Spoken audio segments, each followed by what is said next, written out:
Hello दोस्तों, मैं विजय ठाकरे आपका स्वागत करता हूं स्टेप अप एकेडमी। आज हम लोग बात करने वाले हैं क्लास 12th में इंडियन इकोनॉमिक डेवलपमेंट के चैप्टर नंबर 6 की, जिसका नाम है रूरल डेवलपमेंट। अब ये रूरल डेवलपमेंट होता क्या है? तो गांधी जी ने एक बहुत अच्छी बात कही है, अगर देश की तरक्की करना है तो यहाँ इंडिया के अंदर तो सिर्फ और सिर्फ कहां से हो सकती है? गांव से हो सकती है, मतलब रूरल एरिया से हो सकती है। अब रूरल डेवलपमेंट में जो जो चीजें कम है उसको हम लोगों को क्या करना पड़ेगा भाई? बढ़ाना पड़ेगा। जैसे फॉर एग्जांपल वहां पे एजुकेशन सिस्टम नहीं है तो एजुकेशन पहुंचानी पड़ेगी, हेल्थ फैसिलिटी नहीं है वो पहुंचानी पड़ेगी, इंफ्रास्ट्रक्चर नहीं है वो पहुंचाना पड़ेगा। अगर मान लेते हैं वहां किसी भी तरीके से पॉवर्टी है तो पॉवर्टी को क्या करना पड़ेगा? एलिविएट करना पड़ेगा। तो ये सारी जो प्रॉब्लम्स है इन सबको क्या करना पड़ेगा? एराडिकेट करना पड़ेगा और हमारी कंट्री को, जो डेवलपिंग कंट्री है, उसको क्या बनाना पड़ेगा? यहां पे डेवलप्ड कंट्री बनाना पड़ेगा। आज भी हम लोग देखते हैं कि 70 to 75% लोग जो है आज भी रूरल एरियाज में रह रहे हैं। और देखा जाए तो इंडिया की जो इकोनॉमी है वो एक एग्रेरियन इकोनॉमी है, जो कि बैकबोन कहलाती है हमारी कंट्री की। कंट्रीब्यूशन अगर देखा जाए तो कम है, बट यहां देखा जाए कि उनके बिना हमारा सर्वाइवल भी पॉसिबल नहीं है। अगर आईटी सेक्टर को हम लोग, जैसे कि सेक्टर्स को हम लोग 3 पार्ट्स में बांटते हैं, प्राइमरी, सेकेंडरी और टर्शरी, ठीक है। बट सबसे इंपॉर्टेंट जो है वो है प्राइमरी, ये है हमारा बेस। अगर ये बेस नहीं होगा तो काय का मैन्युफैक्चरिंग और काय का टर्शरी, ठीक है ना? क्यों? क्योंकि सॉफ्टवेयर ऐसा कोई नहीं बना जो हमें फूड इनटेक करवा दे, और ऐसी कोई भी प्रोडक्ट नहीं बने जो हम लोगों को फूड दे सके बिना रॉ मटेरियल के। तो इन सब चीजों को हम लोगों को आज डिस्कस करना है, किसमें? रूरल डेवलपमेंट में। तो आइए हम लोग बात करेंगे अब गांव की तरक्की की। और चलिए स्टार्ट करते हैं हम लोग इंट्रोडक्शन से। इसको बोलता है in India majority of the poor people. अब बोल रहा है कि इन इंडिया स्टार्टिंग ही कहां से हो रही है कि हमारे जो मेजॉरिटी ऑफ द पीपल है वो क्या है? अभी भी पुअर है। पुअर मतलब वो पर्सन जिसकी अभी भी कहीं ना कहीं बेसिक नेसेसिटीज ऑफ लाइफ जो है वो कंप्लीट नहीं हो पा रही है। For example food, clothing, shelter, ये सब क्या नहीं हो पा रही है भाई? कंप्लीट नहीं हो पा रही। ये सबसे बड़ी प्रॉब्लम है इंडिया में अभी भी। ओके, 21st सेंचुरी में हम लोग आज काम कर रहे हैं, बट लोगों के पास बेसिक नेसेसिटीज ही कंप्लीट नहीं है। चलिए आगे बढ़ते हैं। People live in the rural areas, ठीक है, मतलब जो भी हमारे आज गांव है वहां आज भी मैक्सिमम लोग क्या है भाई? पुअर है। और उनको देख के समझ में आता है कि वो क्या है? पुअर है। मतलब उनके पास दोनों टाइम का खाना भी अवेलेबल नहीं है, और दूसरा अगर उनके हम लोग कपड़े देखें तो समझ में आ जाएगा कि वो बहुत ही ज्यादा क्या है? बहुत ही खतरनाक लाइफ जी रहे हैं, जिसको हम लोग सोचते भी नहीं है वो लाइफ वो अभी जी रहे हैं, ठीक है ना? Okay, where they does not have access to the basic necessities of life. हम लोग ऑलरेडी डिस्कस कर चुके हैं कि बेसिक नेसेसिटीज ऑफ लाइफ जो है वो क्या होता है? फूड, क्लोथिंग और शेल्टर होता है। तो इस पे हमें ध्यान रखना है। Okay, around 30% of our population still live below the poverty line. और आज भी 30% से ज्यादा लोग जो है वो बिलो पॉवर्टी लाइन के नीचे रह रहे हैं। मगर ये हम लोग नहीं कह सकते हैं यहाँ पे कि 70% जो है उनके पास सारी सुविधाएं हैं, ऐसा हम लोग यहाँ पे नहीं कह रहे।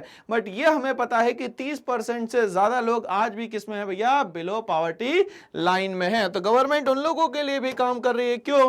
क्योंकि हमारी कंट्री एक डेमोक्रेटिक कंट्री है, तो यहाँ पे लोगों के बारे में तो हमें सोचना ही पड़ेगा। बिना सोचे काम यहाँ पे नहीं चलने वाला है। ओके, अब हम लोग बात करते हैं agriculture with maximum share of rural economy. और एग्रीकल्चर में सबसे ज्यादा जो शेयर है वो किसका है भैया? हमारे रूरल इकोनॉमी का। क्या बोलते हैं? Has grown at a meagre rate. But हम लोग अगर ग्रोथ की बात करते हैं तो यहाँ पे ग्रोथ जो है वो बहुत ही कम है। कितना परसेंटेज है?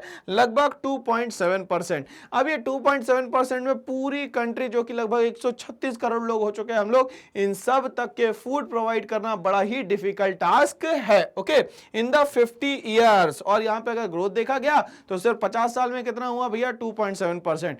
अब 2.7% मेरे हिसाब से तो वो मिनिमम होता है और कुछ भी नहीं होता। बट हम लोग को ये डेटा याद रखना है कि इन 50 सालों में हमारी जो ग्रोथ होती है वो कितनी होती है भाई? 2.7% होती है। ओके, आगे बोलता है the share of agriculture sector to GDP. GDP का मतलब क्या होता है भैया? ग्रॉस डोमेस्टिक प्रोडक्ट, ठीक है। अभी ग्रॉस डोमेस्टिक प्रोडक्ट का मतलब ऐसी कोई भी गुड्स या ऐसी कोई भी सर्विसेज जो एक फाइनेंशियल ईयर या एक अकाउंटिंग ईयर में हमारी कंट्री के लोगों लोगों द्वारा बनाई जाए उसको हम लोग बोलते हैं यहाँ पे जीडीपी। बट यहाँ एग्रीकल्चर का देखा जा रहा है कि जो कंट्रीब्यूशन है जीडीपी में वो क्या बोलता है, was on decline.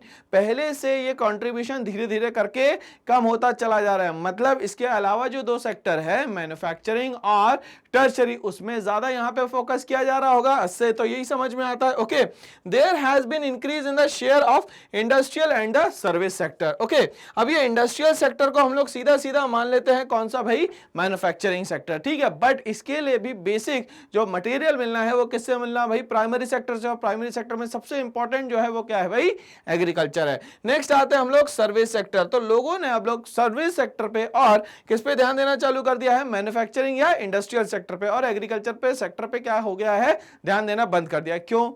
Agriculture is a very risky business. मतलब एग्रीकल्चर से बड़ा रिस्क तो कहीं पे भी नहीं है। क्यों ऐसा मैं बोल रहा हूं, ध्यान से समझिएगा। देखिए फॉर एग्जांपल हमारे यहाँ जो एग्रीकल्चर होती है उसमें हमारे यहाँ दो मेनली टाइप के क्रॉप होते हैं, जो कि मेनली पहला जो है वो मॉनसून पे डिपेंडेंट होता है, जिसको हम लोग बोलते हैं यहाँ पे खरीफ क्रॉप। खरीफ क्रॉप को लगाया जाता है कब भाई, तो जून जुलाई में लगाया जाता है। और हार्वेस्ट कब किया जाता है, तो सर अक्टूबर में किया जाता है। अब मान लीजिए कि यहाँ पे अगर एक्सेस रेनफॉल हो गई या रेनफॉल ही नहीं हुई, दोनों कंडीशन है। रेनफॉल होती है तो भी परेशानी है और नहीं होती है तो भी परेशानी है। ओके, तो ये वाला अगर मान लेते हैं क्रॉप गया आपका, तो एक सेकंड ऑप्शन बचता है जिसको हम लोग बोलते हैं रबी क्रॉप्स। अब रबी क्रॉप भी लगा दिया, मगर रबी क्रॉप में भी क्या प्रॉब्लम है भाई, रबी क्रॉप जो है मेनली किस पे डिपेंडेंट है भाई, इरिगेशन पे। अब इरिगेशन मतलब ये हुआ कि जो अब पानी आएगा आपके पास वो किस में आएगा, आपने डैम में इकट्ठा कर लिया और इरिगेशन फैसिलिटी देने लगे, मगर उसके लिए पानी होना भी तो चाहिए। और पानी आने का जो अल्टीमेट सोर्स है वो क्या है, मॉनसून। तो खरीफ अगर डूब गया और राबी अगर डूब गया तो उसके पास तो कुछ बचा ही नहीं। और जो तीसरा क्रॉप होता है उसको बोलते हैं हम लोग जायद। अब ये जायद क्रॉप तो वहां होगा जहां बैंक ऑफ द रिवर होगी, for example watermelon, for example musk melon, ये सब वहां हो सकती है जहां पे क्या है भाई, रिवर। मतलब ये हमारे लिए और पूरे इंडिया के लिए तो पॉसिबल नहीं है। तो हम लोगों की मेनली डिपेंडेंसी किस पे हो जाती है, खरीफ पे और राबी पे, और दोनों डूब गए तो काम ही खत्म हो गया। इसीलिए मैं कह रहा हूं कि जो एग्रीकल्चर है वो सबसे रिस्की बिजनेस है। क्यों? क्योंकि अगर ये डूब गया तो इसकी रिकवरी आप नहीं कर सकते। आपने जिससे भी लोन लेके रखा होगा उसको चुकाने के लिए आपके पास पैसा ही नहीं है। तो यहाँ पे देखा होगा कि महाराष्ट्र में बहुत सारे किसान जो है वो क्या कर लेते हैं, सुसाइड कर लेते हैं। क्यों? क्योंकि उनके पास जमीन तो है बट उसमें से प्रोडक्शन कुछ भी नहीं हो रहा। तो इंडिया जो है वो पूरी तरीके से एग्रीकल्चरल के लिए लगभग हम लोग बात करें तो ये किस पे डिपेंडेंट है, यहाँ पे पूरी मॉनसून पे डिपेंडेंट है। इसीलिए यहाँ पे कहीं ना कहीं हमारा जो कंट्रीब्यूशन है जीडीपी में धीरे धीरे करके क्या हो रहा है, कम होता चला जा रहा है। आगे क्या बोलते हैं, the population dependent on agriculture sector did not show any significance change. ठीक है, अब यहाँ पे हुआ क्या कि मान लेते हैं फॉर एग्जाम्पल हमारे पास टोटल लैंड एरिया था 4 एकर्स। ठीक है, अब ये बढ़ जाता है 4 पार्ट्स में, अब ये फर्दर बढ़ जाता है 8 पार्ट्स में, और फिर अगर ये फर्दर बढ़ जाता है इतने सारे पार्ट्स में, तो अब देखिए कि ये फैमिली इतनी बड़ी थी कि इतने सारे लोग हो गए। अब बढ़ गया जब सब कुछ, ठीक है, तो एक एक के पास देखा जाए तो ये देखिए इतने से पोर्शन में वो अब खेती कर रहा है, जबकि ये पूरी फैमिली इतने बड़े एरिया में खेती करती थी। तो अब क्या हो गया कि जो पर यूनिट आना चाहिए प्रोडक्शन वो हो गया कम। अब ये कम हो जाएगा तो जाहिर सी बात है लोग तो क्या करेंगे, यहाँ पे डिमांड तो करेंगे, मगर क्या हो जाएगी, यहाँ पे सप्लाई नहीं होगी। ठीक है, तो क्या होंगे, यहाँ पे रेट बढ़ेंगे। अब यहाँ डिमांड सप्लाई को सीधा कनेक्ट कर देते हैं हम लोग पॉपुलेशन से।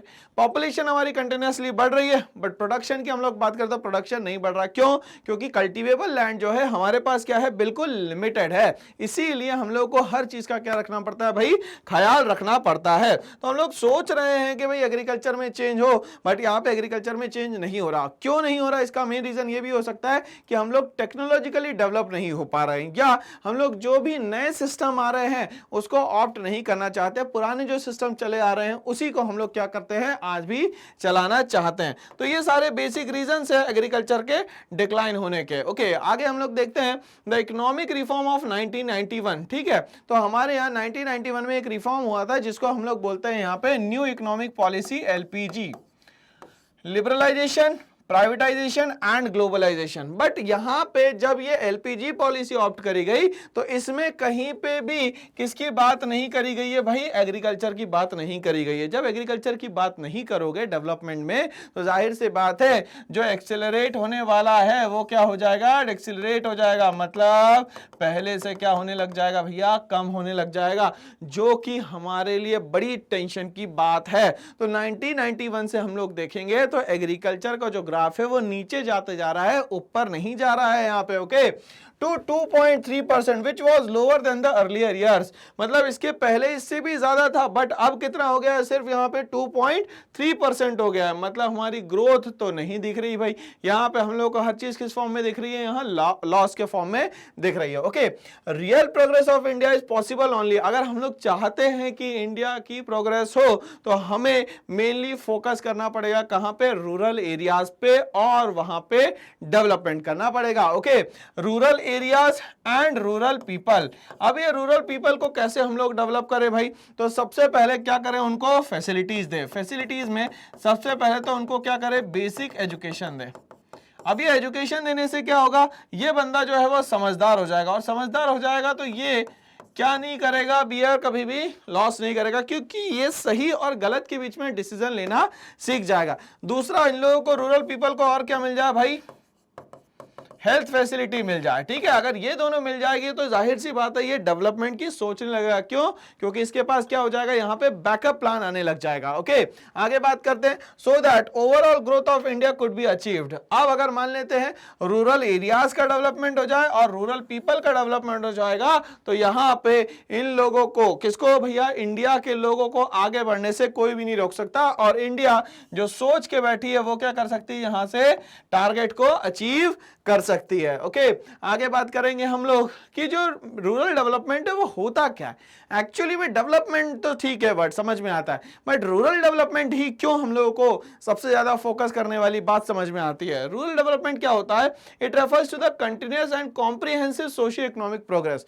ठीक है, अब यहां पे बोलता है कंटिन्यूअस एंड कॉम्प्रिहेंसिव। कंटिन्यूअस का मतलब ये एक बार नहीं है, ये हमेशा चलते रहेगा ये प्रोसीजर, इसको आप रोक नहीं सकते हैं। ओके, दूसरा बोलता है कि इसमें सोशियो इकोनॉमिक प्रोग्रेस होगी। ठीक है, अब इस सोशियो इकोनॉमिक का मतलब क्या होगी भाई, सोशल मतलब समाज। देखिए, अब समाज का मतलब क्या होता है, समाज का मतलब वो नहीं होता है कि ऋग्वैदिक काल के टाइम में हम लोगों ने 4 भागों में बांट दिया, कौन कौन, ब्राह्मण, क्षत्रिय, वैश्य एंड शूद्रास। ठीक है, ये बांट दिया। अब इन लोगों को किसके बेसिस पे बांटा गया, या वर्क के बेसिस पे बांटा गया, ये सही है क्या। ठीक है, बांट तो दिया आपने, बट क्या यहाँ पे शूद्रा कम्युनिटी की बहुत ज्यादा ग्रोथ और डेवलपमेंट दिखी क्या, नहीं दिखी। क्यों नहीं दिखी भाई, क्योंकि सब लोगों ने इनको क्या कर दिया भाई, प्रेशराइज कर दिया हर काम के लिए, और इनको अनटचेबल्स बना दिया, मतलब कहीं ना कहीं समाज से इनको बाहर निकालने का काम किया।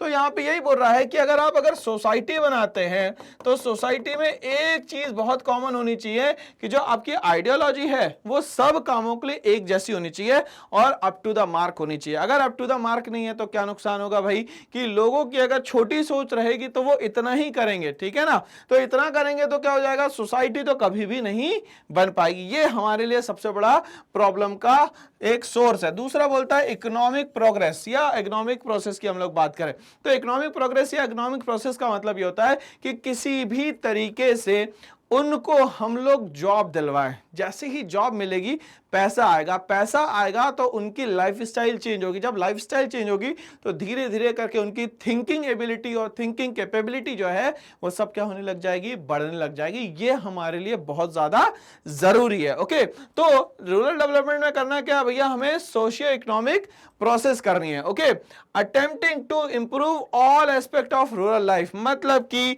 यहां पे अब जो भी आप डेवलपमेंट की बात करेंगे तो ये हम लोग करेंगे 360 डिग्री में, एक भी एरिया इसमें छूटना नहीं चाहिए। इस तरीके से हम लोग क्या करने वाले हैं, यहाँ पे काम करने वाले हैं। ओके, इंडिया में बात करते हैं। In India 2/3 population depend on agriculture. 2/3 का मतलब सीधा सीधा समझ लो कि 70 to 75% जो लोग हैं आज डायरेक्टली और इनडायरेक्टली एग्रीकल्चर पे ही डिपेंडेंट है या उसके एलाइड सेक्टर्स पे क्या है, आज डिपेंडेंट है। Contribute to the betterment of the rural areas and rural people. और हम लोग चाहते हैं कि यहाँ पे ये कंट्रीब्यूट हो इनके बेटरमेंट में, किसके बेटरमेंट में भाई, तो रूरल एरियाज के बेटरमेंट में हो और रूरल पीपल के बेटरमेंट में हो। अगर ये बेटरमेंट नहीं होगा तो फिर क्या होगा भाई, क्योंकि मैक्सिमम पॉपुलेशन तो हमारी यहीं बैठी हुई है, अगर ये लोग अच्छे हो जाएंगे तो जाहिर सी बात है अर्बन एरियाज तो बहुत ही कम बचा है। जब अर्बन एरियाज में थोड़ा सा ही तो काम करना पड़ेगा, अगर ये 70-75% लोग सही हो गए तो, है ना, तो ध्यान कितने पे देना पड़ेगा, सिर्फ 25 to 30% पे। ये तो बहुत ही अच्छी बात है, ये तो पॉजिटिव बात है। ओके, आगे क्या बोलता है, rural development aims to improving the economic and social condition of the people living in the villages. उनके समाज में जो सोच है उसको बदलना है। दूसरा, उन लोगों को बहुत ज्यादा क्या करनी है, नौकरियां प्रोवाइड करनी है, ताकि वो अपना स्टैंडर्ड ऑफ लिविंग क्या कर सके, यहाँ पे बढ़ा सके। और क्या करना है भाई, स्पेशल प्रोग्राम्स बनाने हैं फॉर रूरल डेवलपमेंट, ठीक है, besieged since the 70s in the addition to the provision of 5-year plans of the country। जैसे फॉर एग्जाम्पल हम लोगों ने देखा यहाँ पे कि हमारे पास मेनली 3 सीजन है, खरीफ, राबी और ज़ैद। अब एग्जाम में गए भूल गए भैया खरीफ राबी ज़ैद कब कब आता है, तो मैंने एक बात बताई आप लोगों को, क्या कि एक हीरो होंडा नाम की कंपनी थी, हीरो होंडा नाम की कंपनी ने एक गाड़ी निकाली जिसका नाम था करिश्मा, और हम लोग उसका प्रोनाउंस कैसे करते थे भैया, KRZ, कैसे करते थे, KRZ। तो यहाँ के का मतलब क्या हो गया, खरीफ, आर का मतलब राबी और जेड का मतलब जायद हो गया, ठीक है। खरीफ कब लगाना है भाई, तो जून जुलाई में लगाना है, अक्टूबर में काट लेना है, ठीक है। इसको कब लगाना है, अक्टूबर में लगाना है और मार्च में काट लेना है। इसको कब लगाना है, मार्च में लगाना है और मई में काट लेना है, ठीक है, ठीक है। तो अब खेती करोगे तो झूमना पड़ेगा, क्या करना पड़ेगा भाई, झूमना पड़ेगा। तो यहाँ पे JO का मतलब हो गया क्या, जून जुलाई और अक्टूबर। यहाँ ओ का मतलब क्या हो गया, अक्टूबर टू मार्च, और MM का मतलब क्या हो गया भैया, मार्च से लेके मई। तो ये हमें इस पूरा सिस्टम समझ में आ गया कि एग्रीकल्चर कब से कब तक के काम करता है। बट इस पूरे ड्यूरेशन में जब 12 मंथ की बात होती है तो इसमें से 3 मंथ जो है वो खाली बच जाते हैं। तो गवर्नमेंट ने बोला इस टाइम पे ये लोग खाली बैठे रहते हैं, तो क्यों ना इन लोगों से काम करवाया जाए कि इनके जो एरियाज है वहां पे इन्हीं से इंफ्रास्ट्रक्चर डेवलप करवाया जाए। तो गवर्नमेंट ने एक स्कीम निकाली जिसका नाम था भैया नरेगा। ये नरेगा क्या है, तो national rural employment guarantee act कब निकाला गया, 2005 में। इसमें बोला गया कि जितने भी यहाँ पे लोग अनस्किल्ड है उनके लिए 100 दिन का रोजगार पक्का, एक फैमिली के एक एडल्ट मेंबर को या हमें क्या करना है, रोजगार देना है, उसके पास पैसा आने लग जाएगा। बट ये सिर्फ 100 दिन के लिए, क्यों, क्योंकि इसके बीच में जो गैप देखा जा रहा है वो लगभग कितने का है, 2 से 3 महीने का है। तो ये 100 दिनों के लिए इसको रोजगार मिल गई। सबसे अच्छी बात यह है कि इसमें अनस्किल्ड लोग चाहिए, स्किल्ड लोग नहीं चाहिए। और कितने दूर जाना है काम करने, तो विद इन 5 किलोमीटर। ओके, तो ये सब यहाँ पे गवर्नमेंट ने क्या करा है, स्कीम्स स्टार्ट करी है ताकि लोगों का क्या हो सके, यहाँ पे बहुत ज्यादा डेवलपमेंट हो सके। इसीलिए रूरल डेवलपमेंट हमारे यहाँ करना बहुत ज्यादा जरूरी है। ओके, चलिए अब हम लोग आते हैं कि रूरल डेवलपमेंट होगा कैसे। हमने सोचा और हो जाएगा, ऐसा तो नहीं होगा। इसके लिए पैसा लगेगा, फंडिंग लगेगी, गवर्नमेंट के अलग अलग फॉर्म्स लगेंगे, जैसे यूनियन गवर्नमेंट इसके लिए अलग काम करेगी, स्टेट गवर्नमेंट अलग काम करेगी, लोकल सेल्फ गवर्नमेंट अलग काम करेगी, अर्बन एरियाज में अलग काम होंगे, रूरल एरियाज में अलग काम होंगे। तो ये इतना बड़ा पूरा प्लान एंड प्रोग्राम बनाना पड़ेगा भाई, ये आसान काम थोड़ी ना है, बट करना तो है, क्योंकि गांधी जी की बात हमें माननी है कि गांव की तरक्की मतलब देश की तरक्की, ये बहुत ही ज्यादा जरूरी है। चलिए स्टार्ट करते हैं। तो हम लोग बात करेंगे इसमें प्रोसेस ऑफ रूरल डेवलपमेंट की, जिसमें challenging and fresh initiative for development in India includes. हम लोगों ने बोला काम करना है, बट हम लोग आजाद हो गए। कब आजाद हो गए, 1947 में। जैसे ही आजाद हुए अंग्रेज गए यहां से, और हम लोगों को ये नहीं पता चला था करना क्या है। तो हम लोगों ने 1950 में क्या करा भैया, 5 ईयर प्लान बनाए, और फिर हम लोगों ने देखा कि क्या क्या प्रॉब्लम आएगी वो हम लोग खुद फेस करने को तैयार है। क्यों? क्योंकि अभी तक किसका सपोर्ट मिल रहा था यहाँ पे, ब्रिटिशर्स का, बट हमें अब यहाँ ब्रिटिशर्स का सपोर्ट चाहिए ही नहीं। ओके, सबसे पहले हम लोगों ने स्टार्ट किया भाई डेवलपमेंट ऑफ ह्यूमन रिसोर्सेज। अब ये ह्यूमन रिसोर्स क्या होते हैं भाई, तो ह्यूमन बीइंग तो हम हैं, बट हमारे अंदर जो स्किल है, हमारे अंदर जो टैलेंट है, उसको बाहर लाने का जो तरीका है वो है ह्यूमन रिसोर्स। ठीक है, तो जैसे हम एग्जांपल लेते हैं, फॉर एग्जांपल माइकल फेल्प्स का लेते हैं, उसेन बोल्ट का लेते हैं, तो ये लोग इतनी देर स्विमिंग कर लेते हैं, इतना तेज दौड़ लेते हैं। सचिन तेंदुलकर की बात करते हैं तो कंसिस्टेंटली वो बैटिंग कर लेते हैं। कैसे? तो ये सब किस पे डिपेंड करता है भाई, ये सब डिपेंड करता है उनकी प्रैक्टिस पे।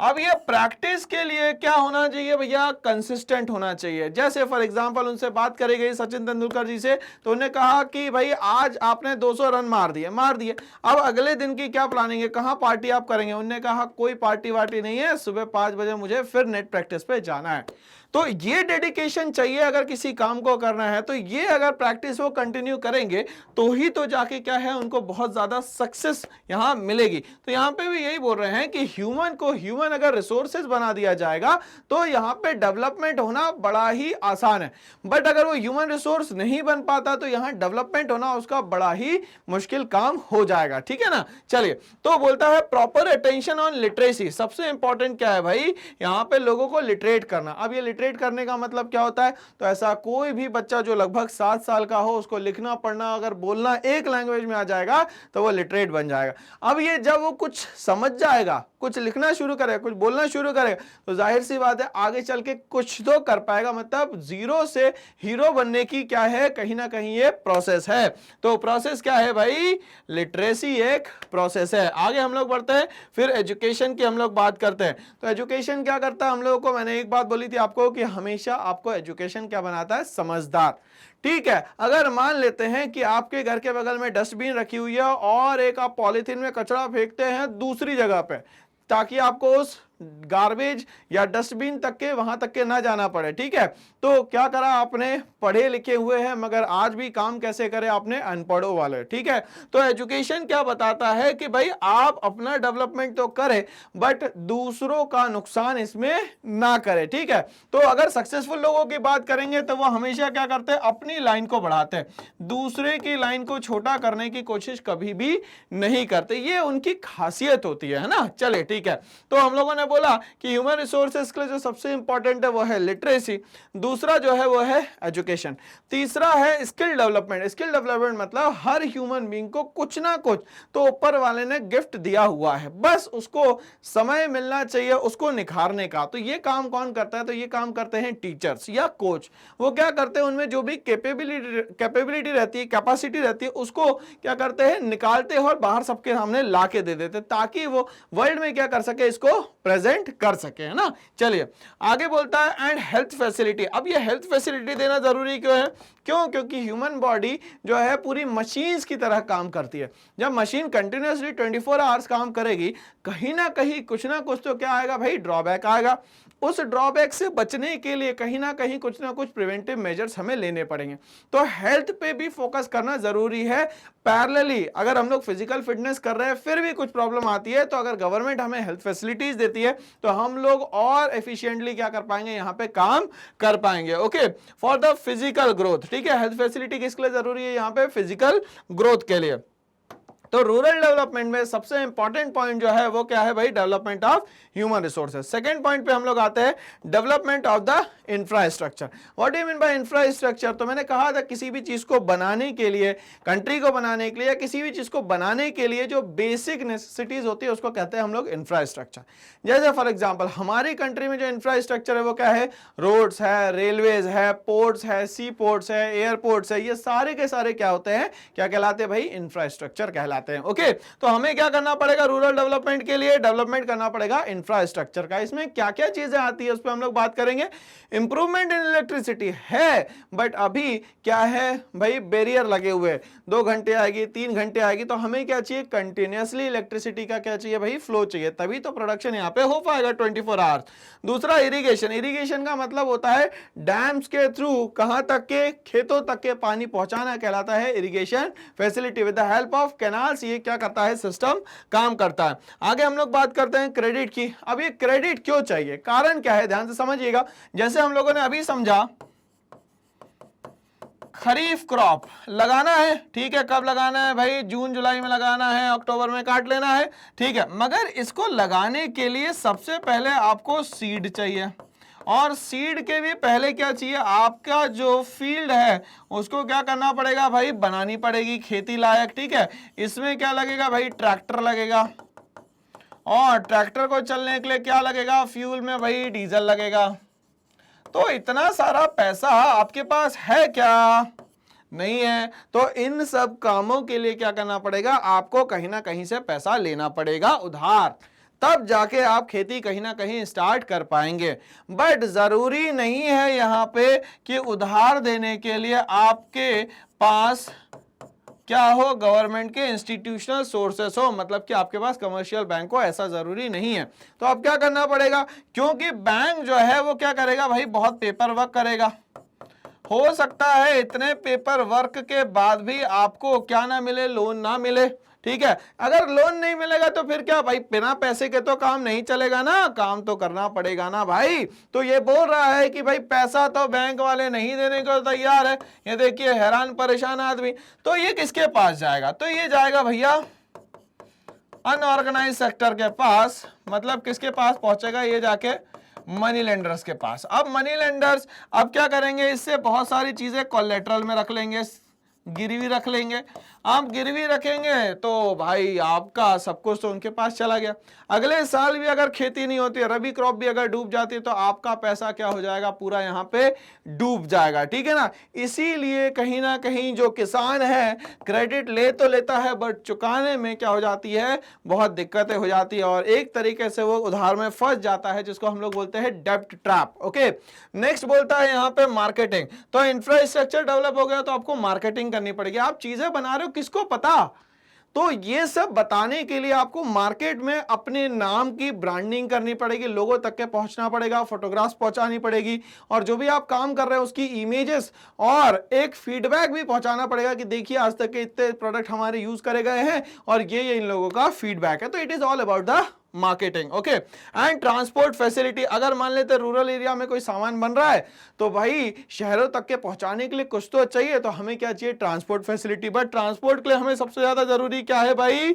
कि हमारे पास ऑल वेदर रोड्स होने चाहिए। अगर रोड्स नहीं है तो यहां पे काम नहीं हो पाएगा।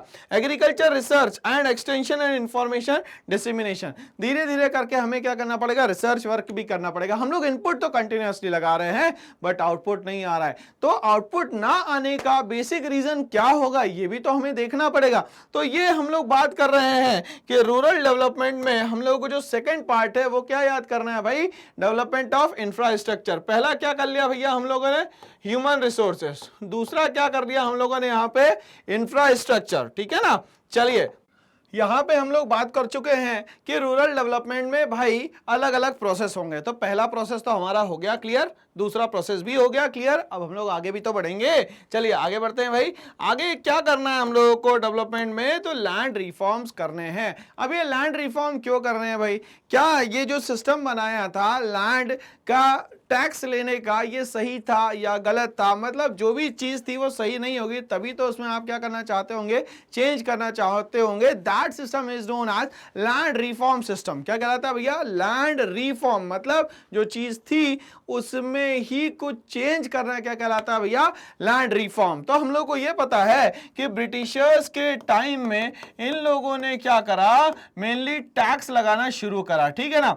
तो लैंड पे ये अलग अलग तरीके से क्या करते थे भैया? टैक्स लगाते थे, जिसमें इन लोगों ने अलग अलग सिस्टम बनाया। पहले बनाया भैया जमींदारी सिस्टम,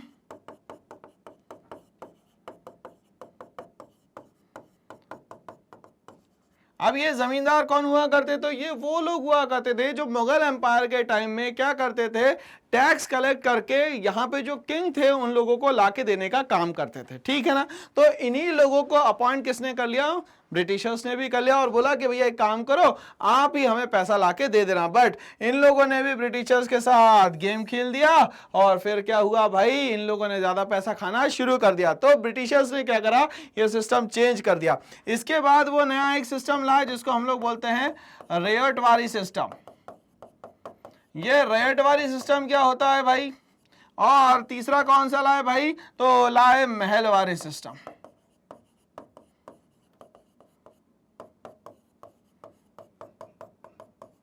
क्या था इन सिस्टमों में हम लोग बात करेंगे। तो रयटवारी सिस्टम में ये कहा गया कि हर पर्सन के हिसाब से उससे टैक्स लिया जाएगा, जितनी उसकी जमीन होगी उतना उसको क्या देना पड़ेगा, टैक्स देना पड़ेगा। 100 एकड़ है तो 100 एकड़ के हिसाब से आप टैक्स दे दीजिएगा, और 5 एकड़ है तो 5 एकड़ के हिसाब से दे दीजिएगा, ठीक है। तो इसको क्या बोलते थे भाई हम लोग, रयटवारी सिस्टम। तीसरा सिस्टम आया महलवारी सिस्टम। इसमें क्या कहा गया कि आप जिस एरिया में रह रहे हैं उस पूरे जो विलेज है उसको एक मान लिया जाए और ये सब मिलके क्या करें, टैक्स दे।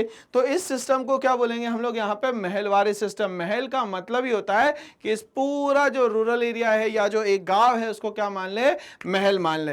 अब ये जो टैक्स सिस्टम इन लोगों ने इंप्लीमेंट किया, इसके लिए उन लोगों ने बहुत ज्यादा क्या कर दिया, प्रेशराइज कर दिया। किनको भाई, किसानों को। तो जो पीजेंट्स थे यहाँ परेशान होके वो इधर उधर भागने लग गए, ठीक है ना।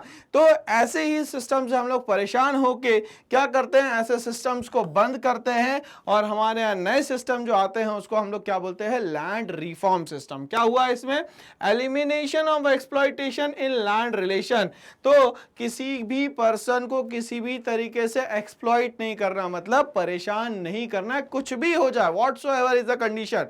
तो परेशान यहां पे किसी को भी नहीं करना है। Okay, actualisation of the goal of land to the tiller, मतलब कि देखा जाए तो भाई जो लैंड है वो तो एक्चुअली में टिलर की ही है, बाकी सब लोग तो कब्जा करके बैठे हुए हैं। तो इन तक के इनकी लैंड एक्चुअल टाइम पे पहुंचाना ये बहुत ज्यादा क्या है, जरूरी है। Okay, and increasing productivity and production, अगर उन तक के ये लैंड पहुंच जाएगी तो पैशनेट होके क्या करेंगे, वो अपनी जगह पे काम करेंगे। अदरवाइज उन पे प्रेशराइज करके अगर काम करवाएंगे तो वो अपना जो टैलेंट है या अपना जो भी आउटपुट है वो यहाँ पे प्रेशराइज करने के कारण नहीं दे पाएंगे। मतलब अगर किसी पे मेंटल प्रेशर बना के आप बोलोगे कि भाई पढ़ाई कर रहा है तो वो नहीं कर पाएगा। बट उसको फ्रीडम दे दोगे, ठीक है भैया आपको 3 दिन का समय दिया, आप चाहो जहां पे भी घूमना है फिर रहा है, बट 3 दिन के अंदर क्या कर लीजिएगा, ये काम को कंप्लीट कर लीजिएगा। तो जहां उसको मेंटल फ्रीडम मिलेगी तो वो और ज्यादा अपनी आउटपुट देने की कोशिश करेगा। ये बहुत ज्यादा क्या है यहाँ पे जरूरी है। ओके, तो ये कहीं ना कहीं हम लोगों ने ये रिफॉर्म सिस्टम पढ़ा भाई रूरल डेवलपमेंट में, ठीक है। नेक्स्ट आता है भैया एलिवेशन ऑफ पॉवर्टी की, ठीक है। अब ये पॉवर्टी क्या होता है और इसका एलिवेशन करना मतलब एराडिकेट करना है, खत्म करना है इसको जमीन से, ठीक है। अब ये पॉवर्टी होता क्या है, तो किसी पर्सन के पास अगर इतना भी पैसा ना हो कि वो अपनी बेसिक नेसेसिटीज ऑफ लाइफ जो है जैसे फूड, क्लोथिंग, शेल्टर अगर कंप्लीट ना कर पाए तो ये किस कंडीशन में आ जाता है भाई, पॉवर्टी में। तो हम लोग चाहते हैं कि हमारी कंट्री के अंदर कोई भी पर्सन पॉवर्टी में ना रहे, इसके लिए भी हम लोगों ने कुछ ना कुछ प्रोग्राम्स बनाए हैं। तो आइए हम लोग डिस्कस करते हैं उस पर। 30% of the total population living below poverty line, आज भी 30% से ज्यादा लोग आज भी किस में रह रहे हैं, बीपीएल में, मतलब उनके जो बेसिक नेसेसिटीज है आज भी वो फुलफिल नहीं हो पा रही है।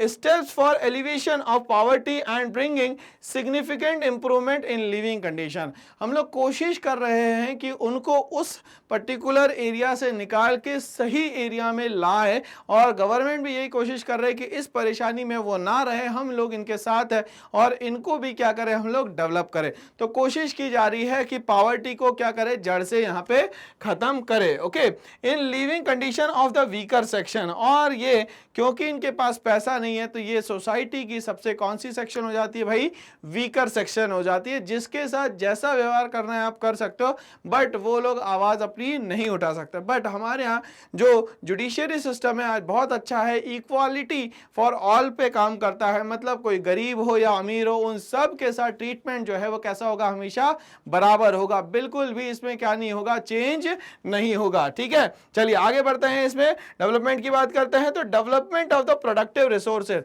जितने भी हमारे रिसोर्सेज हैं उसको क्या करना है भैया, उनका डेवलपमेंट करना है। तो ये सारी के सारी रिसोर्सेज जो है वो कौन सी है भाई, प्रोडक्टिव रिसोर्सेज। प्रोडक्टिव का मतलब क्या होता है, चीजों को रॉ मटेरियल से फिनिश प्रोडक्ट में कन्वर्ट करना कहलाता है productive resources. Okay, to enhance opportunities of employment in farming, और कोशिश करें हम लोग कि एक ही फार्मिंग के साथ साथ मल्टीपल बहुत सारी एम्प्लॉयमेंट क्या करें हम लोग यहाँ पे जनरेट करें। जैसे फॉर एग्जांपल ये फार्म लैंड है, फॉर एग्जांपल ये घर है यहाँ पे लोगों के, ये भी घर है, देखिए बहुत फार अवे प्लेसेस पे यहाँ पे घर है, बट यहाँ पे ये कोशिश तो कर सकते हैं यहाँ पे कि ये अपने घरों में बहुत सारी चीजें प्रोड्यूस करे। देखिए एग्रीकल्चर तो अपनी जगह पे ये हो ही रही है, ठीक है, ये जो एग्रीकल्चर है वो स्टेप कल्टीवेशन टाइप की है ना, जैसे आसाम में, दार्जिलिंग में, सिलीगुड़ी में और जलपाईगुड़ी में चाय की खेती होती है ना, ये स्टेप कल्टीवेशन में उसी तरीके से। बट ये जो लोग घर में रह रहे हैं ये लोग भी तो कुछ काम कर सकते हैं, यहीं से कुछ मटेरियल निकाल के उसका प्रोडक्शन कर सकते हैं। तो इस तरीके से कहीं ना कहीं एक ही जगह की जो एग्रीकल्चर है उससे बहुत सारी प्रोडक्टिव एक्टिविटीज भी यहाँ पे हो सकती है। आगे हम लोग बात करते हैं कि अभी हम लोगों को जो भी काम करना है वो उसके लिए हमें क्या चाहिए, पैसा। तो जुगाड़ करनी पड़ेगी पैसे की, कि रूरल क्रेडिट आता कहां से है, कौन देगा। अगर मान लेते हैं मनी लेंडर से ले लेंगे तो वो क्या करेगा, कुछ ना कुछ गड़बड़ कर देगा। तो क्या गवर्नमेंट हमारा कुछ सपोर्ट कर सकती है यहाँ पे, तो गवर्नमेंट ने कहा बिल्कुल हम सपोर्ट करेंगे।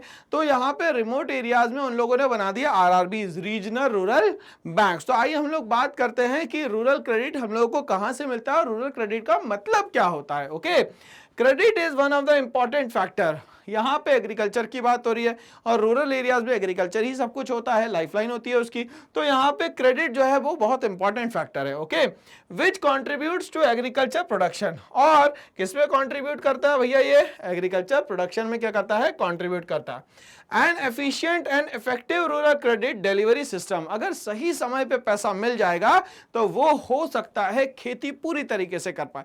अगर मान लेते नहीं मिल पाएगा तो वो खेती नहीं करेगा, खेती नहीं करेगा तो खरीफ खराब, राबी खराब, जायद की तो बात ही नहीं कर सकते हम लोग, है ना। Okay, is crucial for raising agricultural productivity and incomes, अगर एग्रीकल्चर की प्रोडक्टिविटी बढ़ानी है और इनकम सोर्सेज बढ़ाने हैं तो इसके लिए समय पे क्रेडिट मिलना बहुत ज़्यादा ज़रूरी है। अगर ये नहीं मिलेगा तो हम लोग यहाँ पे सरवाइव नहीं कर पाएंगे। Okay, credit needs of farmers can be examined on the basis of time and purpose, किस तरीके का क्रेडिट चाहिए और उनका पर्पस क्या है।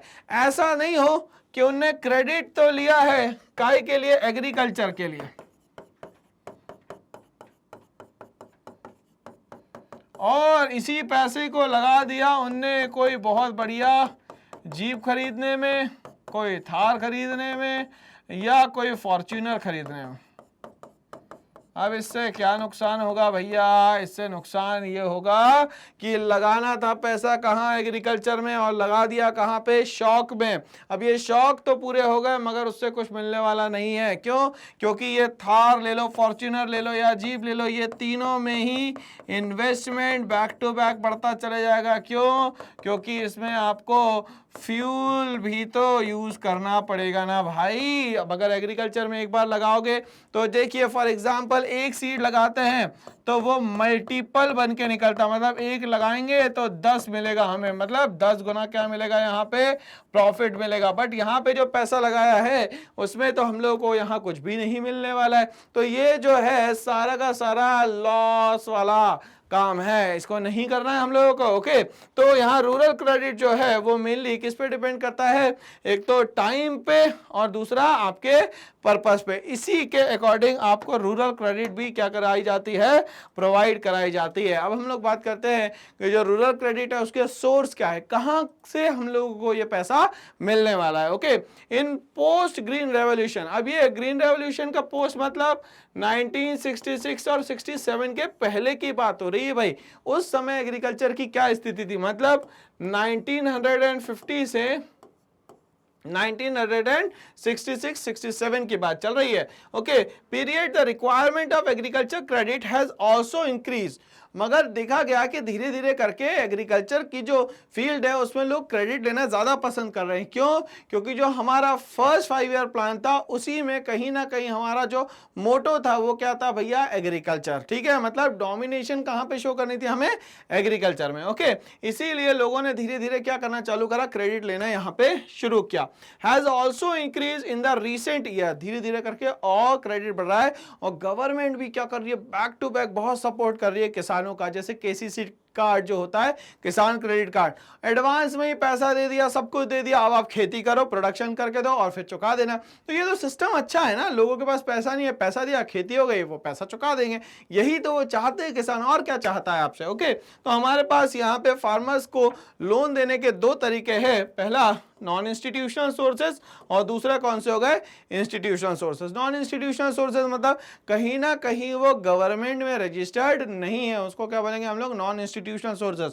और इंस्टीट्यूशनल सोर्सेज वो कहीं ना कहीं किसके कवर में आ जाते हैं, पूरे के पूरे गवर्नमेंट के कवरिंग में आ जाते हैं, इनको क्या बोलते हैं हम लोग, इंस्टीट्यूशनल सोर्सेज। अब हम लोग समझते हैं नॉन इंस्टीट्यूशनल सोर्सेज क्या होते हैं।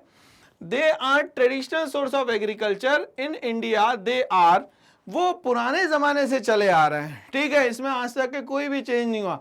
जहां आज तक के बिजली नहीं पहुंची है कुछ कुछ एरियाज में, वहां पे अगर पैसा चाहिए तो आप बैंक से तो नहीं ले सकते, क्योंकि बैंक वहां पे आज एस्टेब्लिश ही नहीं होगा। तो इसके लिए क्या करना पड़ेगा भाई, पैसा तो चाहिए। तो वहीं के जो रिच लैंडलॉर्ड्स होंगे उनसे क्या कर लेंगे हम लोग, पैसा ले लेंगे और अपने ज़मीन के पैसे क्या कर देंगे, उनके ज़मीन के जो भी पेपर है या कुछ पैसे जो उनको पहले से दे देंगे, भैया कि इतना हमारा है और हम ये इतना बाद में चुका देंगे। तो ये जो सिस्टम चलता था गिव एंड टेक का, बट इसमें कुछ भी पेपर वर्क नहीं हुआ करते थे। आपके पास जो भी है बैकअप में वो सब उनके पास रखना पड़ता था, वो भले ही वो चांदी हो, सोना हो, जो भी है, तो गिरवी रखना पड़ता था। इसके बदले में ही आपको वो कुछ ना कुछ पेमेंट करते थे। ओके, तो सबसे पहले हम लोग बात करेंगे किसकी, यहां पे मनी लेंडर्स की। Okay, a person whose business is lending money to others who pay interest, ऐसा कोई भी पर्सन जो क्या करता है भाई, बिजनेस करता है किसका, लेंडिंग मनी का, मतलब उसका काम ही है आपको पैसा देना। Okay, the peasants are exploited through exorbitant very high rate of interest and their accounts are manipulated without their knowledge. वो पैसा तो दे देते हैं, कोई दिक्कत नहीं है। इसको हम लोग यहाँ ऐसा समझते हैं कि फॉर एग्जाम्पल 10,000 रुपीज किसी ने क्रेडिट पे लिए भाई, उधार ले लिया, उस पर उसने कहा कि 10% जो है रेट ऑफ इंटरेस्ट है, बट जब वो चुकाने गया तो यहाँ पे उसने 15% कर दिया, बोला कि इतना पैसा देना पड़ेगा, नहीं तो मैं आपकी जो भी चीजें गिरवी रखी हुई है वो वापस नहीं करूंगा। तो यहाँ पे क्या होता था, इनके अकाउंट में जहां पे भी उन्हें लिखा हुआ रहता था वो सब क्या कर देते थे, लोग चेंज कर देते। क्यों? क्योंकि पहले थंब इंप्रेशन पे काम होता था और आज सिग्नेचर पे काम होता है। तो ना पढ़े लिखे होने का ये सबसे बड़ा डिसएडवांटेज था कि जो मनी लेंडर्स हुआ करते थे वो क्या करते थे, ये किसानों के साथ बहुत ही बदतमीजी करते थे। एक तो पैसे लेते टाइम, और दूसरा क्या करते थे, ये जो व्यवहार है इन लोगों का, लोगों के लिए ये बहुत ही खराब था, मारपीट भी कहीं ना कहीं हो जाती थी इसमें। ओके, तो ये क्या हो गया भाई, मनी लेंडर जो नॉन इंस्टीट्यूशनल सोर्सेज का पार्ट है।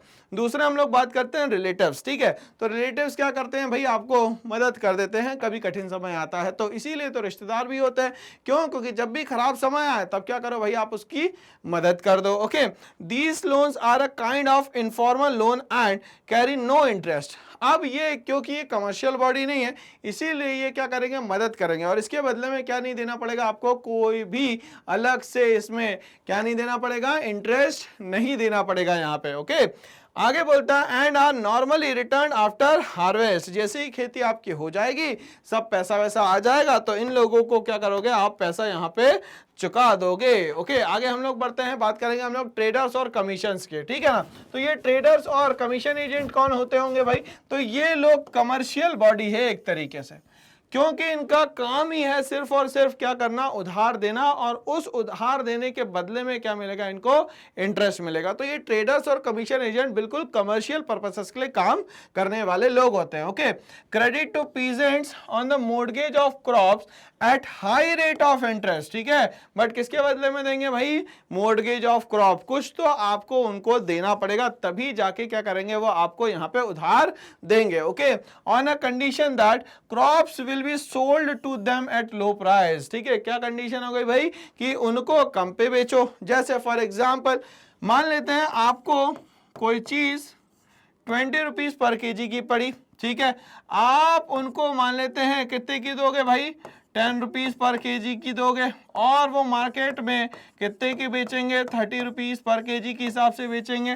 तो यहाँ पे उनका देखो फायदा फ्री में बैठे बैठे क्या हो जाएगा, ज्यादा का हो जाएगा। तो इस तरीके से वो आपसे सस्ते में लेते थे और मार्केट में जाके क्या करते थे, उसको बहुत ही महंगा बेचते थे। तो ये लोग कौन हो गई भाई, हमारी देखा जाए तो एक कमर्शियल बॉडी, बट ये है नॉन इंस्टीट्यूशनल सोर्सेस का पार्ट। आगे बढ़ते हैं, हम लोग बात करेंगे रिच लैंडलॉर्ड्स की, जिनके पास जमीन अतः सोचने से ज्यादा जमीन है उनके पास, हम जितना सोचते हैं उससे ज्यादा जमीन है, उनको कहा जाता था रिच लैंडलॉर्ड्स। ये क्या करते थे, marginal farmers and tenants take loan from landlords for meeting their financial requirement. किसके लिए लेते थे ये, ताकि उनकी जो भी रिक्वायरमेंट है वो क्या हो सके, फुलफिल हो सके, इसीलिए वो क्या कर लेते थे भाई, यहाँ पे लोन ले लेते थे। Okay, they charge high rate of interest on such loans and exploit the peasants. अब क्या करते थे, वो गुंडागर्दी भी करते थे और इन लोगों से जमीन भी छीन लेते थे अगर वो समय से पैसा नहीं देते थे। और गरीब किसान तो कुछ भी नहीं कर पाएगा, क्यों, पहले क्योंकि पुलिस सिस्टम और ये सब भी बहुत ज्यादा नहीं हुआ करता था, क्योंकि उनको पता है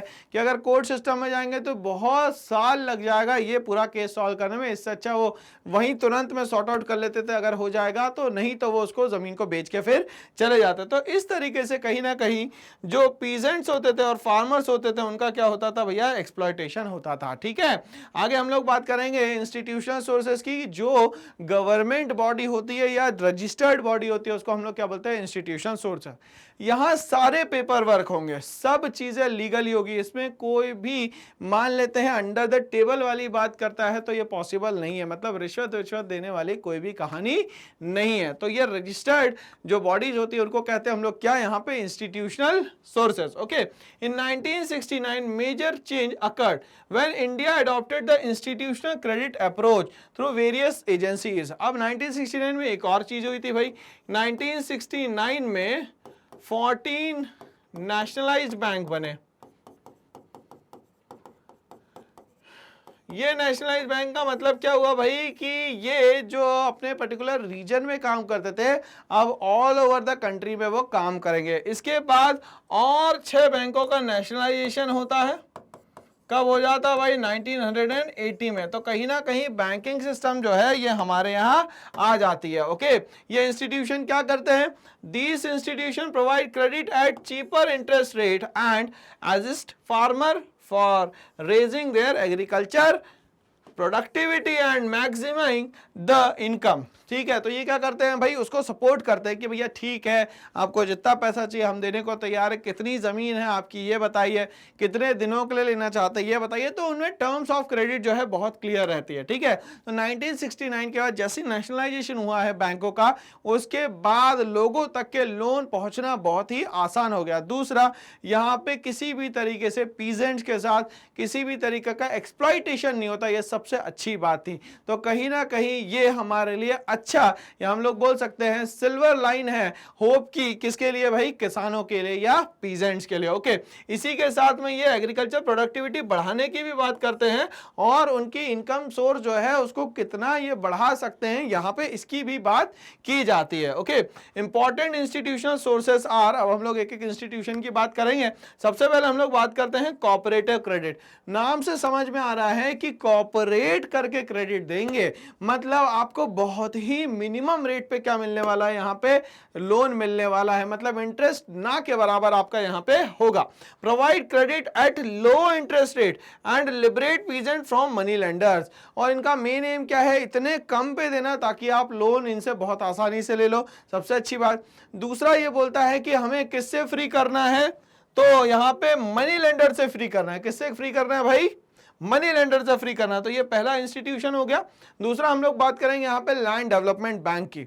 आपकी जमीन है जो, अगर मान लेते हो प्रॉपरली क्या नहीं कर पा रही है भाई, प्रोडक्टिविटी नहीं दे पा रही, तो उसके लिए क्या करें, तो उसके लिए आप लैंड डेवलपमेंट बैंक के पास जाए, वो आपको पैसा देगा और आपकी सॉइल की फर्टिलिटी के लिए वो रिस्पॉन्सिबल होगा कि भैया हम इतना इतना पैसा दे रहे हैं, यहाँ से आप ये चीजें ले लीजिए, इससे आपकी फर्टिलिटी क्या हो जाएगी, लैंड की बढ़ जाएगी। तो वो जो पीजेंट होगा वो खुश हो जाएगा कि चलो ठीक है, मेरी जो फर्टिलिटी के लिए है, कोई ना कोई तो सोच रहा है कि हमारी जो सॉइल की फर्टिलिटी है बढ़ गई तो प्रोडक्शन अपने आप क्या हो जाएगा भाई, बढ़ जाएगा। ओके, तो इसके लिए क्या बनाया गया, land development bank. Credit against mortgage of land, but किसके अगेंस्ट में मिलेगा भाई आपको क्रेडिट, मोर्टगेज के अगेंस्ट में मिलेगा, ठीक है। To provide permanent improvement of land, ताकि क्या कर सको आप, जो भी आपका लैंड खराब हो चुका, उसकी प्रोडक्टिविटी नहीं बची है, उसकी क्या हो जाएगी, आप प्रोडक्टिविटी यहां पे बढ़ जाएगी। परचेजिंग एग्रीकल्चर इंप्लीमेंट, और उसको सही करने के लिए आपको क्या चाहिए होंगे, कुछ ना कुछ भाई इक्विपमेंट चाहिए, टूल्स चाहिए, वो भी क्या कर सकते हो आप बहुत ही आसानी से यहाँ पे कर सकते हो, ठीक है। एंड रिपेइंग ओल्ड डेब्ट्स, और क्या कर सकते हो, उस पैसे से आपके जो पुराने उधार के पैसे हैं वो भी क्या कर सकते हो, यहाँ पे चुका सकते हो। ये सबसे अच्छी बात है लैंड डेवलपमेंट बैंक की। ओके, नेक्स्ट हम लोग आते हैं भाई अब कमर्शियल बैंक क्रेडिट पे। नाम से ही समझ में आ रहा है कमर्शियल बैंक, मतलब ये जो भी काम करने वाला है ये बिना पैसे के नहीं करने वाला है, मतलब बाप बड़ा ना भैया सबसे बड़ा रुपया, तो ये कमर्शियल बैंक ये डायलॉग को बिल्कुल प्रूफ कर देता है कि भैया ऐसा कुछ भी नहीं होने वाला है, पैसा तो चाहिए ही हमें, कुछ भी हो जाए, ठीक है। ओके, तो क्या बोलता है, it played a marginal role in advancing rural credit, और ये क्या बोल रहा है कि आपको ये एडवांस में रूरल क्रेडिट देगा भाई, कोई दिक्कत नहीं है इसमें। आफ्टर नेशनलाइजेशन इन 1969, बट इसके पहले जो रीजनल बैंक हुआ करते थे वो ऐसा नहीं करते थे, बट 1969 में जैसे ही 14 बैंक का नेशनलाइजेशन होता है तो ये ऑटोमेटिकली सब तक के पहुंच जाते हैं और सबको लोन प्रोवाइड करने लगते हैं, ठीक है। बट यहाँ पे ये लीगली वो पैसा देंगे आपको, कुछ भी चीज क्या रहेगी, छुपी हुई नहीं रहेगी, कुछ भी हिडन नहीं रहेगा, सब क्या रहेगा भाई यहाँ पे ट्रांसपेरेंट ट्रांजैक्शन रहेंगे। Okay, they expanded their branch in rural areas, धीरे धीरे करके ये कहां पहुंच गए भाई, रूरल एरियाज। रूरल एरियाज को मैं यहाँ पे आइसोलेटेड एरियाज भी बोल सकता हूं भाई। Okay, and started directly financing the farmers, और ये फाइनली किसके पास पहुंच गए, फार्मर्स तक के पहुंच गए, मतलब छोटे छोटे गांव में भी ये नेशनलाइज बैंक अब खुलना शुरू हो गए हैं। क्यों, क्योंकि हमारी ये लाइफलाइन है इकोनॉमी की, कौन भाई, रूरल एरियाज। ओके, आगे बात करेंगे हम लोग किसकी, आरआरबीज की, रीजनल रूरल बैंक। ओके, क्या होता है ये, to provide credit and other facilities specially to small and marginal farmer. किसको पैसा देना है, स्मॉल और मार्जिनल फार्मर्स को, जो छोटे मोटे फार्मर्स हैं जिनके पास कुछ थोड़ी थोड़ी जमीनें बची हुई है, आधा एकड़ बची हुई है या उससे भी कम जमीनें बची है, उनकी बात चल रही है। ओके, आर्टिजन्स को ये लोन देते हैं and small entrepreneur in rural area, जो भी रिस्क लेके काम करना चाहते हैं उन सब को आरआरबीज क्या करती है, पैसा देती है। बट अब धीरे धीरे करके जैसे जैसे यहाँ पे एनपीए बढ़ते जा रहे हैं, नॉन परफॉर्मिंग एसेट्स बढ़ते चले जा रही है, तो आरआरबीज को धीरे धीरे क्या करा जा रहा है भाई, मर्ज करवाया जा रहा है। तो बहुत कम आरआरबीज बचे हैं जब से इसको स्टार्ट किया, 1975 में इसको स्टार्ट किया गया था, बट धीरे धीरे करके इसको क्या करा जा रहा है, मर्ज करा जा रहा है और बंद भी किया जा रहा है। क्यों, क्योंकि जो किसान हैं, जो पीजेंट्स हैं, वो उतना भी पैसा यहाँ पे चुका नहीं पा रहे हैं, इसके कारण क्या किया जा रहा है भैया, इनको बंद किया जा रहा है। अब हम लोग बात करेंगे सबसे बड़ी बॉडी की, जिसको हम लोग बोलते हैं क्या, government. Loans by government known as taccavi loan, ऐसे लोन जो सरकार देती थी उसको बोलते थे taccavi loan. Okay, and lent during emergency, कब देती है ये पैसा, जब बहुत ज्यादा क्या हो जाती है, वहां पे इमरजेंसी आ जाती है। ओके, और डिस्ट्रेस लाइक फेमाइंस, फेमाइंस का मतलब ड्रॉट, जब बहुत सालों तक कंटिन्यूसली रहेगा तो वहां पे क्या आ जाएगी भैया, इसके बदले में फेमाइंस आ जाएगी, मतलब अकाल पड़ जाना, ना इंसानों के खाने के लिए कुछ बचे ना एनिमल्स के खाने के लिए कुछ बचे, तो इसको क्या बोलेंगे भैया हम लोग, फेमाइंस कहेंगे। क्या कहेंगे, फेमाइंस। ओके, आगे बात करेंगे कि फ्लड, फ्लड क्यों आता है भाई, जाहिर सी बात है, एक्सेस रेनफॉल हो जाए अगर रिवर्स में तो क्या क्रिएट हो जाएगा भैया, वहां पे फ्लड क्रिएट हो जाएगा, और ये सब क्या है, नेचुरल डिजास्टर, जिससे बचना जो है क्वाइट इम्पॉसिबल है, बच ही नहीं सकते आप यहाँ पे। Okay, the rate of interest charge against such loans is as low as 60 percent होना चाहिए ना, 6% है यहाँ पे, ठीक है। तो ये कितना परसेंट है, सिर्फ 6% है यहाँ पे, ठीक है ना। चलिए, तो यहाँ पे हम लोगों ने बात करी कि ये जो परसेंट है इस पे ध्यान देना है, ये बहुत ही मिनिमम परसेंट है भाई यहाँ पे, ठीक है। तो ये 6% जो है याद रखना है। लोन जो है कितना ले लिया आपने, जितना भी ले लिया उसके बदले में आपको कितना चुकाना है, सिर्फ 6%। और 6% कैसे चुकाना है, पर एनम, मतलब साल भर का जो आपने लोन लिया है उसके बदले में 6% दो और फिर से लोन ले लो और फिर से खेती शुरू कर दो। तो यहाँ पे सरकार क्या बोलती है भाई, हम लोन देने को यहाँ पे आपको तैयार बैठे हुए हैं। इसके बाद हम लोग बात करेंगे किसकी, नाबार्ड की। तो ये नाबार्ड क्या होता है, नेशनल, ये NA फॉर क्या हो गया भाई, नेशनल, B फॉर क्या हो गया यहाँ पे, bank for agriculture and rural development, ठीक है। तो ये जो RRB है उसकी जिम्मेदारी पहले किसको दी गई थी, RBI को दी गई थी, बट RBI ने देखा इसमें कंटिन्यूसली लॉस हो रहा है, तो 1982 में यहाँ पे एक नई बॉडी बना दी गई जिसका क्या नाम था भैया, नाबार्ड नाम। तो national agriculture bank for rural development करता क्या है, तो ये एक एपेक्स बॉडी है जो जितने भी RBIs होते हैं उन सबको क्या करता है, जितने भी RRBs होते हैं उन सबको क्या करता है यहाँ पे, कंट्रोल। RBI तो भग गया यहाँ से, ठीक है, RBI भग गया, इसीलिए किसको दे दिया गया सारा का सारा काम, किसको, नाबार्ड को। और संभालेगा कौन भैया, पूरा नाबार्ड। किसको संभालेगा, छोटा सा बच्चा कौन है अभी, RRB, क्या नाम है इसका, रीजनल रूरल बैंक, ठीक है। चलिए, तो हम लोगों ने ये समझ लिया कि इसका एब्रीविएशन जो है कभी कभी एग्जाम में लिखने के लिए आता है, तो याद करना पड़ेगा, national bank for agriculture and rural development. तो ये जो एपेक्स बॉडी है, क्या नाम है भाई इसका, नाबार्ड, ठीक है। स्टार्ट करते हैं इसको समझना। It is a apex bank, क्या है भैया, एपेक्स बैंक है। मगर किसका एपेक्स बैंक है, तो ये RRB का, RBI मत लिख के आ जाना, यहाँ एग्जाम में बहुत बार गलती होती है, ठीक है। तो ये एपेक्स बैंक किसके लिए है भाई, RRBs का मतलब क्या होता है, regional rural bank, which coordinates the functioning of different financial institution. जरूरी नहीं है कि ये RRBs को ही संभालने का काम करे, इसके अलावा भी बहुत सारे ऐसे इंस्टीट्यूशन है, फाइनेंशियल इंस्टीट्यूशन है जिसको ये संभालने का काम करता है, मगर ये सबकी क्या होगी भाई, एपेक्स बॉडी होगी ये, okay. Working for expansion of rural credit, but काय के लिए काम करेगा, तो जो भी रूरल एरियाज है वहां पे कितना और हम लोग क्या कर सकते हैं, रूरल क्रेडिट प्रोवाइड कर सकते हैं, इसकी एक्सपांशन की ये क्या करेगा, यहाँ पे बात करेगा, okay. To promote health and strength of the credit institution, ठीक है। और क्या करेगा, उनको बढ़ाने का काम भी करेगा, उनके डेवलपमेंट का भी यहां पे क्या करेगा, ये काम करेगा, okay. Namely cooperatives, commercial bank and regional rural banks. तो इन सब की हेल्थ का ध्यान रखने का भी काम किसका है भाई, नाबार्ड का है, okay. NABARD also provide financial assistance, और नाबार्ड क्या देता है, फाइनेंशियल असिस्टेंस। फाइनेंशियल असिस्टेंस का मतलब होता है सपोर्ट करना पैसे से, इसको क्या बोलते हैं हम लोग यहाँ पे, फाइनेंशियल असिस्टेंस, ओके।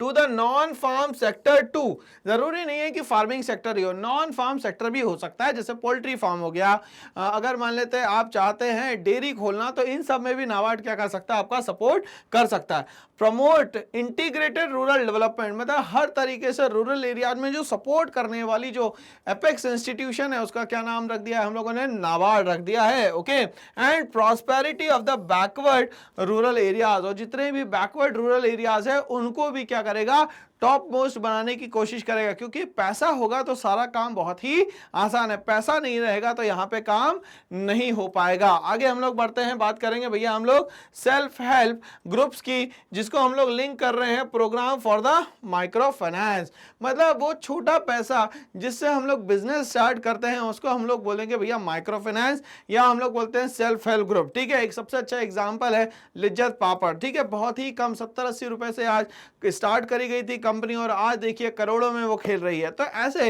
एक दूसरे की मदद करके, जब पैसे का लेन देन करके आप क्या करते हैं, चीजों को बनाने का काम करते हैं, इसको हम लोग बोलते हैं सेल्फ हेल्प ग्रुप, और या बोल सकते हैं हम लोग इसको माइक्रो फाइनेंस बोल सकते हैं, ठीक है। क्या बोलता है इसमें, their focus is largely on those rural poor, किस पे फोकस करना है, मेनली रूरल पुअर पे, जिसकी एबिलिटी नहीं है किसी भी तरीके से पैसे लगाने की, उसकी बात हो रही है यहाँ पे।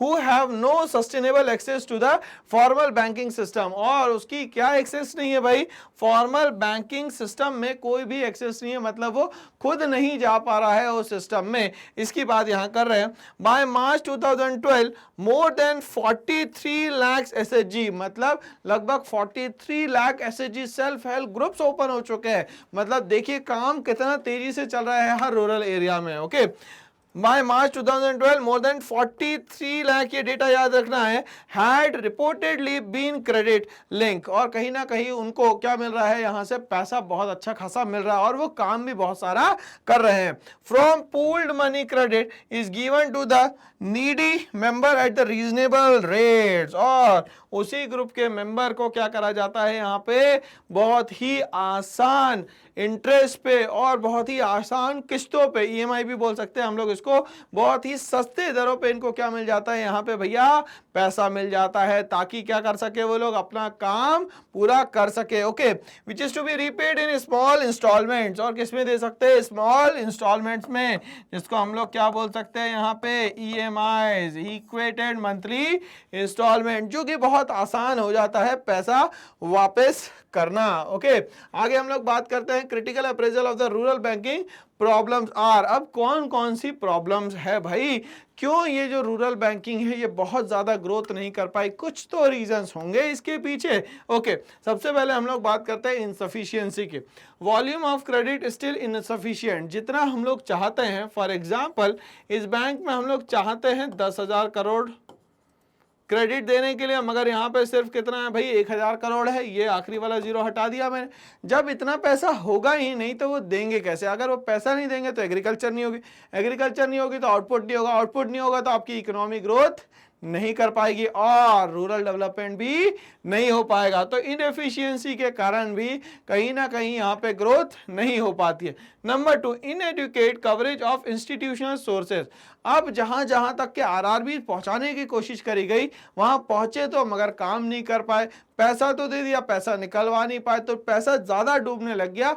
इसीलिए भी कहीं ना कहीं ये हमारे लिए क्या बन गया भाई, ड्रॉबैक बन गया। ओके, तो ये बोलता है inadequate coverage of institutional sources, क्या बोलता है इसमें, they have failed to cover the entire rural farmers of the country, जितने भी फार्मर्स थे उन तक के सब तक के पहुंचना बड़ा ही यहाँ पे क्या हो गया था, डिफिकल्ट काम हो गया था। नेक्स्ट क्या बोलता है, इनएडुकेट अमाउंट ऑफ सैंक्शन, जितना पैसा चाहिए उनको उतना नहीं दिया जाता था। क्यों, क्योंकि कहीं ना कहीं लोगों ने उसका मिसयूज करना शुरू कर दिया। फॉर एग्जाम्पल किसी को 1 CR दे दिया, 1 करोड़ रुपए दे दिया, खेती के लिए दिया गया था, मगर उसने क्या करा भाई, 75 लाख रुपीज जो है वो ऑटोमोबाइल सेक्टर में लगा दिया, गाड़ियां खरीद ली, बस शौक पूरे कर लिए, और सिर्फ 25 लाख रुपीस किस में लगा भैया, एग्रीकल्चर में। अब उम्मीद कर रहे हैं कि एग्रीकल्चर बहुत ज्यादा ग्रो कर जाए, पॉसिबल ही नहीं है भाई, यहाँ पे क्यों नहीं कर पाएगी ग्रो, जाहिर सी बात है ये पैसा जो है बहुत कम लगाया, 1 CR लगाना था, आपने कितना लगाया, सिर्फ 25 लाख, तो जो प्रॉफिट आएगा वो भी तो 25 लाख रुपीस के हिसाब से आएगा ना भाई यहाँ पे। तो ये सारे कारण है, इसी को कहते हैं हम लोग इनएडुकेट अमाउंट ऑफ सैंक्शन, जितना मांगा जाता है उतना पैसा यहाँ नहीं दिया जाता। Okay, loan sanctioned was inadequate, so farmers often diverted such loan for unproductive purposes। तो क्या करते हैं, जब सीधे तरीके से घी नहीं निकलता है तो उंगली टेढ़ी करनी पड़ती है, वैसे इनने करा, उनने तरीका ही चेंज कर दिया कि भैया ऐसे नहीं ऐसे दो, पैसे तो हमें मिल जाएंगे। Okay, which dilute the very purpose of such loans, और जो लोन सिस्टम चालू किया गया था जिस कारण से, वो वाला कारण ही क्या हो गया, यहाँ पे खत्म हो गया। तो ये कुछ क्रिटिकल अप्रेजल है किसके भाई, किसके भाई, रूरल क्रेडिट के, है ना। अब हम लोग आगे बात करेंगे less attention to the poor और द मार्जिनल फार्मर्स।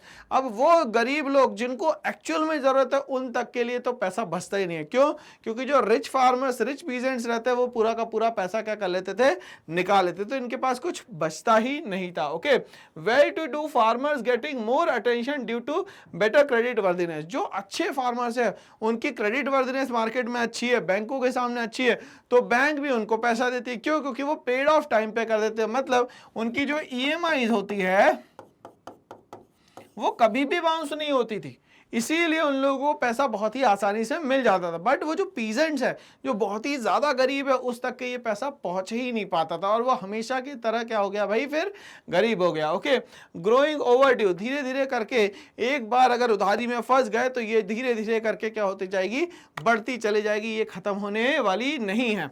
आगे बोलता है due to poor repaying capacity, भाई जाहिर सी बात है पैसा है नहीं और वापस भी चुकाना है, तो कैसे चुकाएगा, पैसा होगा तो चुकाएगा ना भाई वो, या उसकी प्रोडक्टिविटी ज्यादा हो जाए पहले से। Okay, of farmers loan defaulter case chronically high, धीरे धीरे करके जो लोन डिफॉल्टर्स वाले केस है ना, धीरे धीरे करके बढ़ते चले जा रहे हैं। जैसे फॉर एग्जांपल मान लेते हैं कि किसी किसान ने ट्रैक्टर ले लिया, मान लेते हैं उसने 10 लाख रुपए का ले लिया। शुरू में उसने 3 साल तो बराबर क्या करी, उसकी ईएमआई पे करी, चौथे साल से उसने ईएमआई पे करना बंद कर दिया। अब 3 साल में इस पे ट्रैक्टर पे डेप्रिसिएशन भी लग गया। डेप्रिसिएशन लगने के कारण क्या होगा भाई, इसकी वैल्यू तो कम हो जाएगी, ये तो सही बात है। बट ये बोल रहा है कि अब मैं इसकी ईएमआई नहीं भरूंगा, ये ट्रैक्टर चला गया, मतलब कहीं ना कहीं बैंक को जो है वो 7 लाख रुपए का नुकसान हो गया। तो इस तरीके से जब इनके पास पैसा नहीं आता तो ये चुका नहीं पाते, जब चुका नहीं पाते तो उस कंपनी का क्या हो जाता है, यहाँ पे लॉस हो जाता है भाई। ओके, और कहीं ना कहीं ऐसे डिफॉल्टर्स वाले जो केस है धीरे धीरे करके क्या है वो बहुत ज्यादा बढ़ रहे हैं, कम नहीं हो रहे हैं। ठीक है, इसीलिए गवर्नमेंट भी क्या कर रही है, आरआरबी जो है उसको धीरे धीरे करके क्या कर रही है भाई, मर्ज करने का काम कर रही है। अब प्रॉब्लम्स तो है मगर हम लोग कोशिश तो कर सकते हैं इसको सही करने की, मतलब इंप्रूव करने की। ठीक है, चलिए, to improve this situation bank needs build up relationship banking with the borrowers, और बहुत अच्छा व्यवहार रख रही है किससे भाई, कस्टमर से। कैसे, केवाईसी के थ्रू, नो योर कस्टमर, कोशिश कर रही है वो कि सबसे ज्यादा इन लोगों से क्या कर सके भैया, इंटरेक्शन कर सके। इंटरेक्शन सबसे ज्यादा होगा तो फायदा क्या होगा भाई, एक ही फायदा होगा कि वो समय पे लोन चुकाएंगे और समय पे बैंकों के पास उनका पैसा आएगा, ताकि वहां पे लोन सिस्टम जो है वो कंटिन्यूसली क्या होगा, चलता रहेगा। नंबर 2 क्या बोलता है, farmers encourage to inculcate the habits of thrift saving. अब उनको धीरे धीरे आदत डलवाई जा रही है कि अगर 100 रुपए आ रहा है तो आप 100 रुपए खर्चा नहीं करें, आप कोशिश करें थोड़ा थोड़ा थोड़ा करके सेविंग करने की। अगर आप लोग कुछ भी बचाते हैं तो वो नेक्स्ट ईयर में आपके लिए क्या करेगा भैया, बहुत ही फ्रूटफुल रहेगा, बहुत ही फायदेमंद रहेगा। Okay, and efficient utilisation of resources, और ये बोलता है कि ये जो रिसोर्सेज है इसका एफिशिएंट यूटिलाइजेशन किया जाएगा। क्या करा जाएगा भैया, एफिशिएंट यूटिलाइजेशन, मतलब मैक्सिमम टू मैक्सिमम इसका यूज किया जाएगा। ओके, ऐसे ही हम लोग एक लोन की बात करते हैं जिसको हम लोग बोलते हैं यहाँ पे तनवा, Tamil Nadu women in agriculture. Okay, ये प्रोजेक्ट इनिशिएट किया था ताकि जो वुमेन है उनको ट्रेन कर सके। ठीक है, किसके लिए ट्रेन करना है, तो उनको एग्रीकल्चर टेक्निक्स के लिए ट्रेन करना है, ताकि वो न्यू जो भी टूल्स आ रहे हैं, न्यू जो भी इनके पास वेपन्स है, किसके लिए भैया, एग्रीकल्चर के लिए, उसका यूज करे। ठीक है, और क्या करे भाई, यहाँ पे एग्रीकल्चर बहुत अच्छे से करे, तो इसकी ट्रेनिंग के लिए तनवा नाम की स्कीम यहाँ पे स्टार्ट करी तमिलनाडु में। Okay, womens are forming farm womens group which functions like SHG, और लगभग ये तो फार्म वुमेन से, यहाँ पैसे वैसा नहीं देना है, बट यहाँ टेक्निक सीखना और ये टेक्निक दूसरों को सिखाना है, ताकि वहाँ पे जो भी डेवलपमेंट हो रहा है वो टेक्नोलॉजिकल डेवलपमेंट वहाँ पे हो। तो ये तनवा नाम याद रखना है, एग्जाम में पूछा जाता है भाई तनवा क्या होता है। ओके, आगे हम लोग बात करते हैं एग्रीकल्चर मार्केट सिस्टम की, कि हमने सामान तो बना लिया मगर लोगों तक के पहुंचाए कैसे, इसके लिए कोई ना कोई प्रोसेस होनी चाहिए। इस पूरी प्रोसेस को कहा जाता है एग्रीकल्चर मार्केट सिस्टम या marketing system. It is a process that involves, क्या क्या है भाई इसमें, A for assembling, S for storage और पी फॉर प्रोसेसिंग। ये 3 बात तो याद रखनी है, असेंबलिंग, स्टोरिंग और तीसरा हो गया प्रोसेसिंग। आगे क्या बोलता है, ट्रांसपोर्टेशन, आगे बोलता है पैकेजिंग, ट्रांसपोर्ट करना है और क्या करना है, इसको पैकेज करना है। इसके बाद इसमें करनी है ग्रेडिंग, फिर करना है इसका डिस्ट्रीब्यूशन, और ये सब हमें क्या करना है भाई, मार्केट सिस्टम में करना है। तो इसको ऐसे याद कर सकते हैं, एएसपी ट्रांसपोर्ट करते हैं गुड्स। ठीक है ना, चलिए, तो ए फॉर क्या हो गया यहाँ पे भाई, assembling, S for storage, P for क्या हो गया भाई यहाँ पे, processing, T for transport, P for क्या हो गया यहाँ पे पैकेजिंग, G फॉर ग्रेडिंग और D फॉर डिस्ट्रीब्यूशन। तो इसको हम लोग याद करने की ऐसे कोशिश कर सकते हैं। मतलब इन सब को अगर कंबाइन करोगे तो जाके क्या बनेगा भाई, आपका एग्रीकल्चर मार्केटिंग सिस्टम बनेगा। Okay, agriculture commodities across the country, इस तरीके से पूरी एग्रीकल्चर मार्केटिंग सिस्टम हमारे यहाँ काम करती है। ओके, बट आज भी ये सिस्टम बनने के बाद भी हमारा जो किसान है, फार्मर है, वो आज भी कहीं ना कहीं प्रॉब्लम फेस कर रहा है। तो एक एक प्रॉब्लम को हम लोग समझने की कोशिश करते हैं। Problem face by the farmers, manipulation by big traders. ठीक है, जो बड़े बड़े व्यापारी होते हैं वो क्या करते हैं, मंडियों में अपने हिसाब से सब कुछ चलाते हैं, अपना रेट चलाते हैं। उनको सस्ता बेचना तो सस्ता बेचेंगे, नहीं तो अगर महंगा बेचना होगा महंगा बेचेंगे।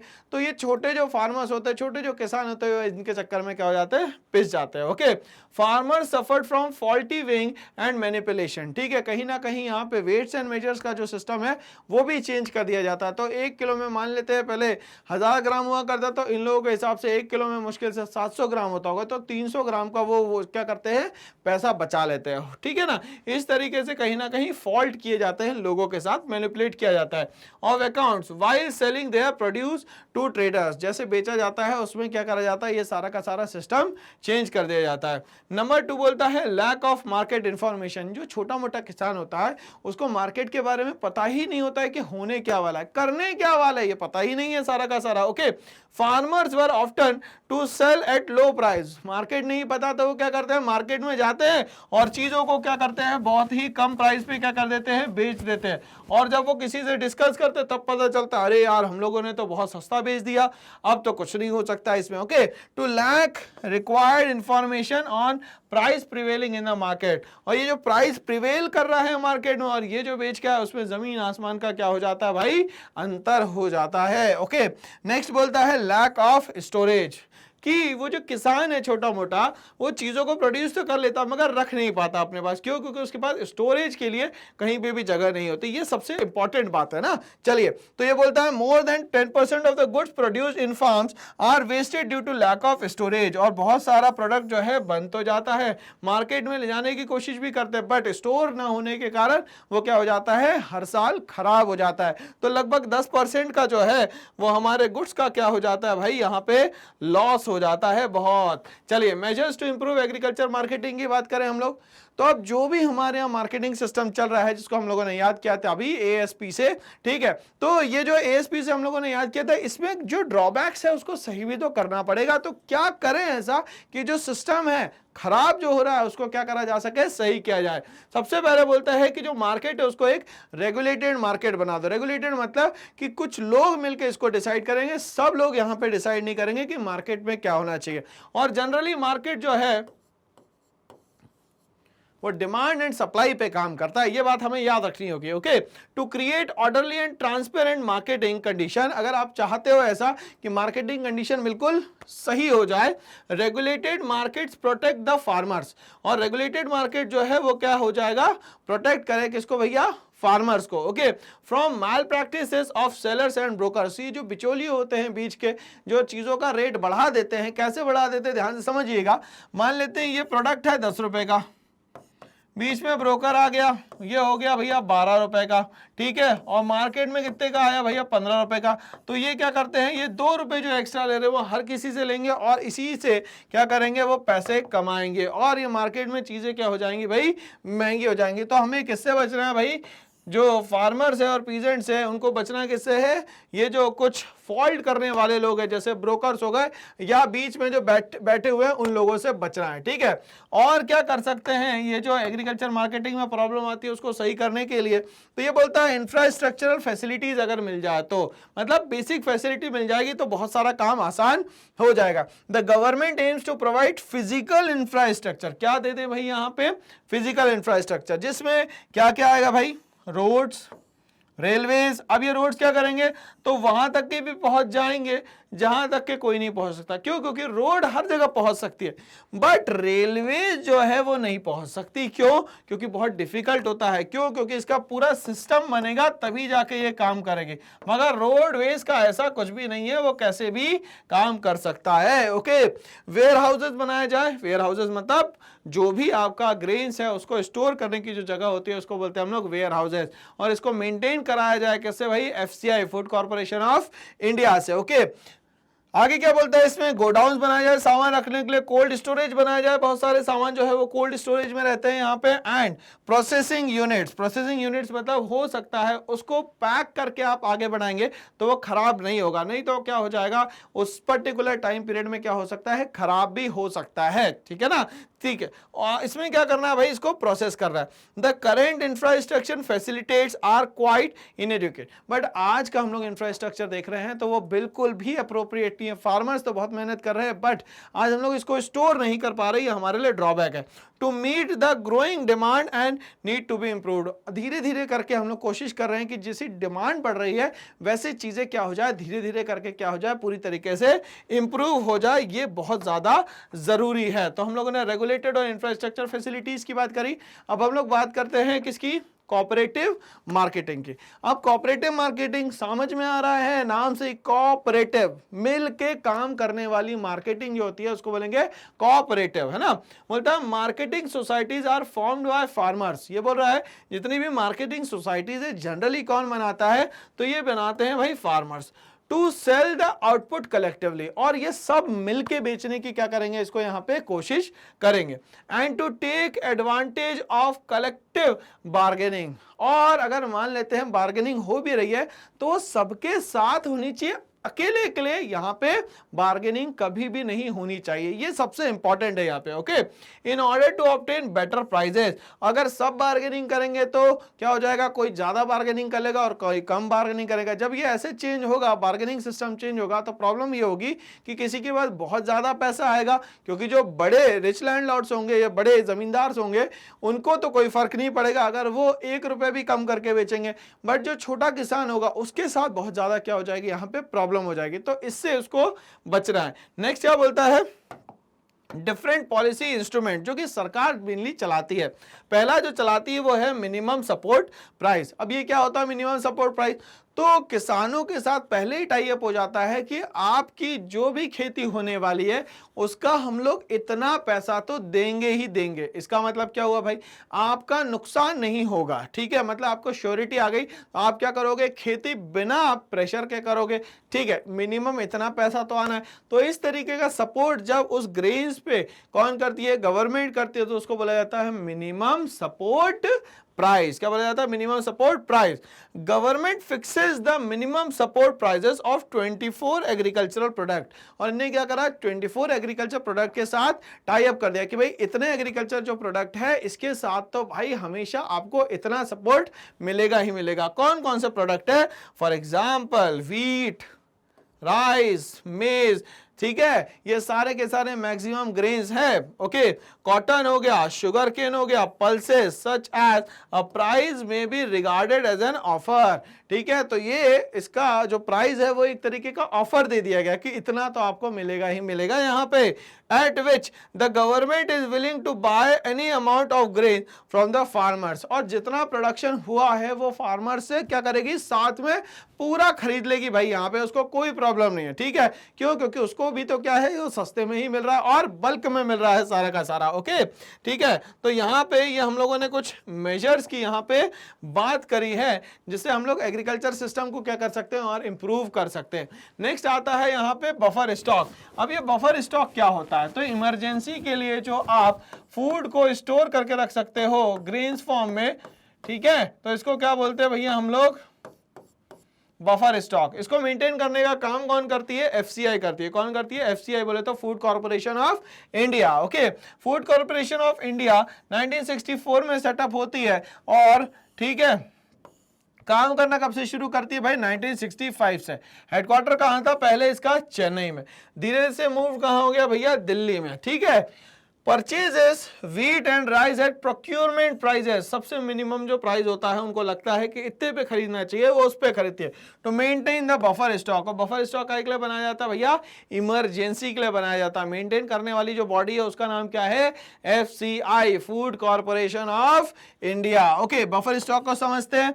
It is created in the years of surplus, कब बनाया जाएगा बफर स्टॉक, जब सरप्लस है हो, मतलब सरप्लस का मतलब होता है प्रोडक्शन आपका ज्यादा हो जाए और आपने जो इनपुट है वो कम लगाया हो तो इसको क्या बोलेंगे हम लोग, सरप्लस प्रोडक्शन। तो सरप्लस प्रोडक्शन कब हुआ भैया, तब हुआ जब हम लोगों ने क्या बनाया, बफर स्टॉक बनाया। Okay, production and is used during shortages. कब यूज करना है, जब आपके यहाँ शॉर्टेज हो जाए, किसी तरीके की इमरजेंसी आ जाए, किसी तरीके की प्रॉब्लम हो जाए। It helps to ensure regularly in supply and stability of price. क्या बोलता है ये हेल्प करेगा रेगुलर सप्लाई में चीजों के, और दूसरा करेगा जो प्राइस है उसको स्टेबल। ठीक है, अब लोग क्या करते हैं कि चीजों को क्या कर लेते हैं भैया, होर्डिंग में डाल देते हैं, मतलब छुपा के रख देते हैं। ठीक है, जिसको हम लोग इजी लैंग्वेज में क्या बोल सकते हैं भाई, ब्लैक मार्केटिंग बोल सकते हैं। ठीक है,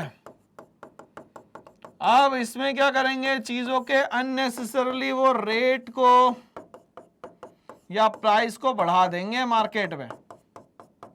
ठीक है ना, तो इन सब पे कंट्रोल करने का काम सरकार भी कर सकती है। जब क्या करे, वो सरकार के पास जो स्टॉक में रखा हुआ है वो क्या कर दे, मार्केट में पूरा लॉन्च कर दे। ठीक है ना, तो इस तरीके से कहीं ना कहीं क्या कर सकते हैं, सप्लाई से भी हम लोग मार्केट को कंट्रोल कर सकते हैं। नेक्स्ट बात करेंगे हम लोग पीडीएस की, जिसको हम लोग बोलते हैं पब्लिक डिस्ट्रीब्यूशन सिस्टम।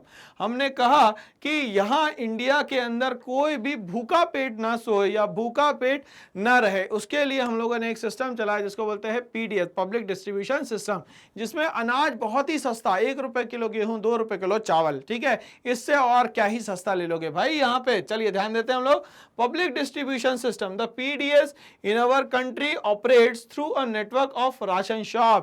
इसको हम लोग फेयर शॉप्स भी बोलते हैं या फेयर प्राइस शॉप्स भी कहते हैं। हिंदी में बोलेंगे तो हम लोग इसको राशन शॉप्स बोलते हैं। ओके, चलिए, फेयर प्राइस शॉप्स या राशन शॉप्स क्या होती है, इट ऑफर्स एसेंशियल कमोडिटी, जो किसी ह्यूमन बीइंग के लाइफ के लिए जरूरी है, उनकी बात हो रही है यहाँ पे। Okay, like wheat, rice, kerosene etcetera at a price below the market price. और ये जो प्राइस है हमेशा मार्केट से बहुत नीचे रहेगा भाई। Okay, to the weaker section of the society, सबके लिए नहीं है, जिन लोगों के पास भी बीपीएल कार्ड होगा उन्हीं को ये सारी फैसिलिटीज प्रोवाइड करवाई जाएंगी यहाँ पे। ठीक है, तो हम लोगों ने पीडीएस समझा। अब हम लोग बात करेंगे यहाँ पे इमर्जिंग अल्टरनेटिव मार्केटिंग। धीरे धीरे करके क्या है, अलग अलग मार्केट्स क्या है, मार्केट इमर्ज हो रहे हैं यहाँ पे। ठीक है, क्यों, क्योंकि वो जो एग्रीकल्चर मार्केटिंग सिस्टम है उसमें कहीं ना कहीं बहुत सारे क्या आ चुके हैं, ड्रॉबैक्स आ गए। तो अब ये ड्रॉबैक्स को ओवरकम तो कहीं ना कहीं हमें करना पड़ेगा, इसीलिए हम लोगों ने स्टार्ट किया इमर्जिंग अल्टरनेटिव मार्केटिंग। सबसे पहले हम लोग बात करते हैं ओरिजिन ऑफ फार्मर्स मार्केट की, कैसे ओरिजिनेट होता है। To give boost to the small farmers by providing them directly access to the consumer.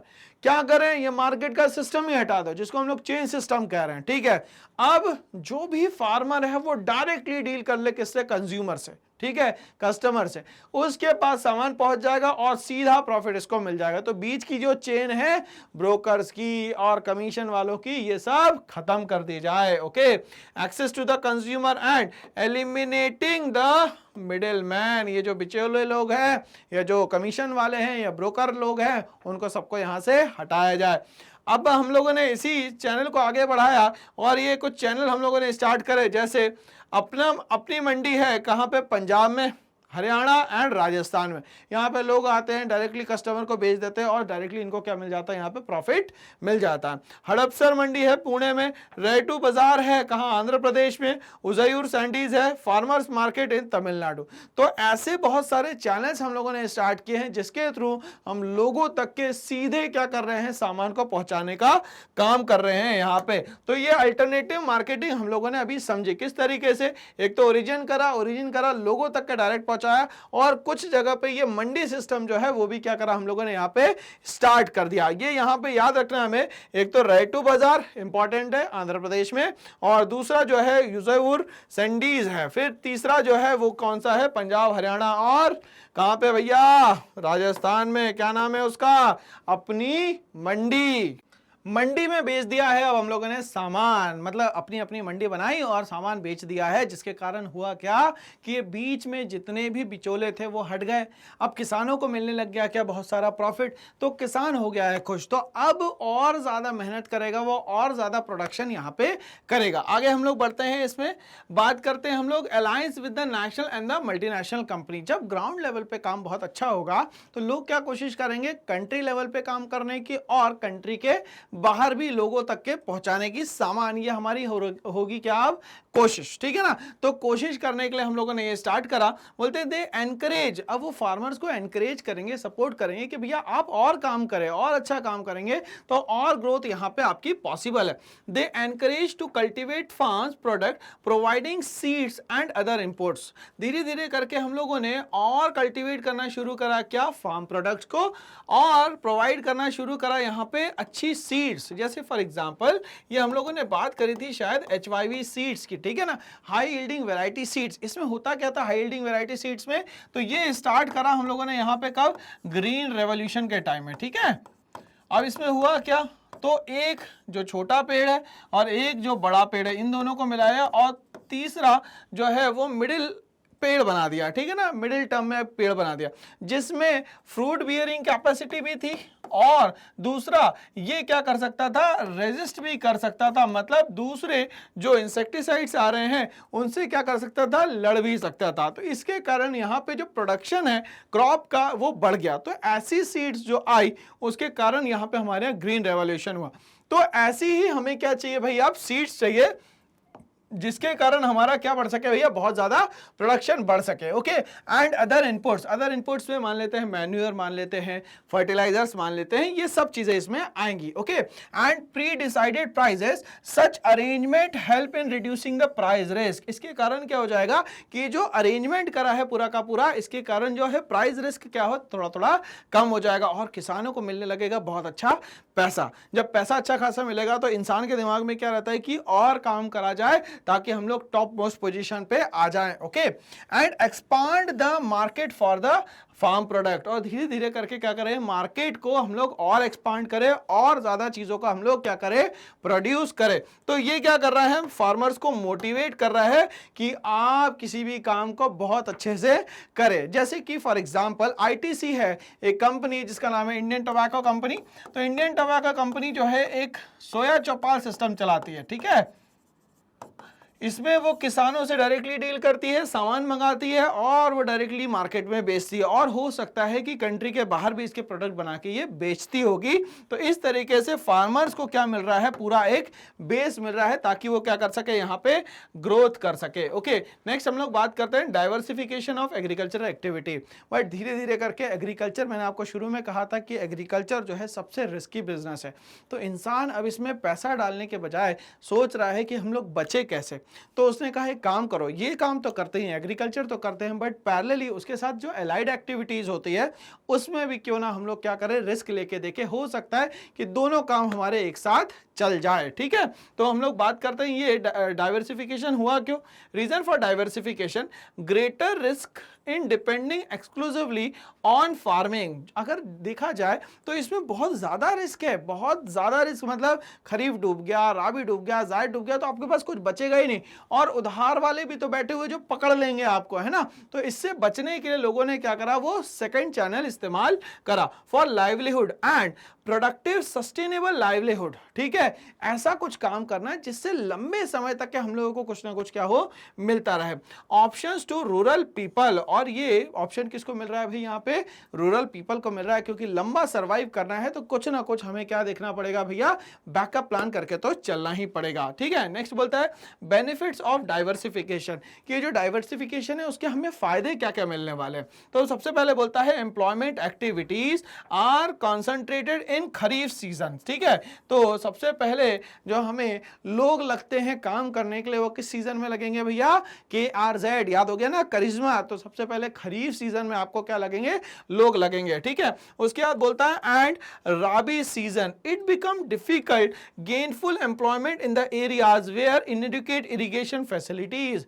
But बोल रहा है कि वहां पे कमाना बड़ा मुश्किल है, बनाना बड़ा मुश्किल है, या जो हम लोग बोते हैं सीड्स को वो बड़ा मुश्किल है। कब?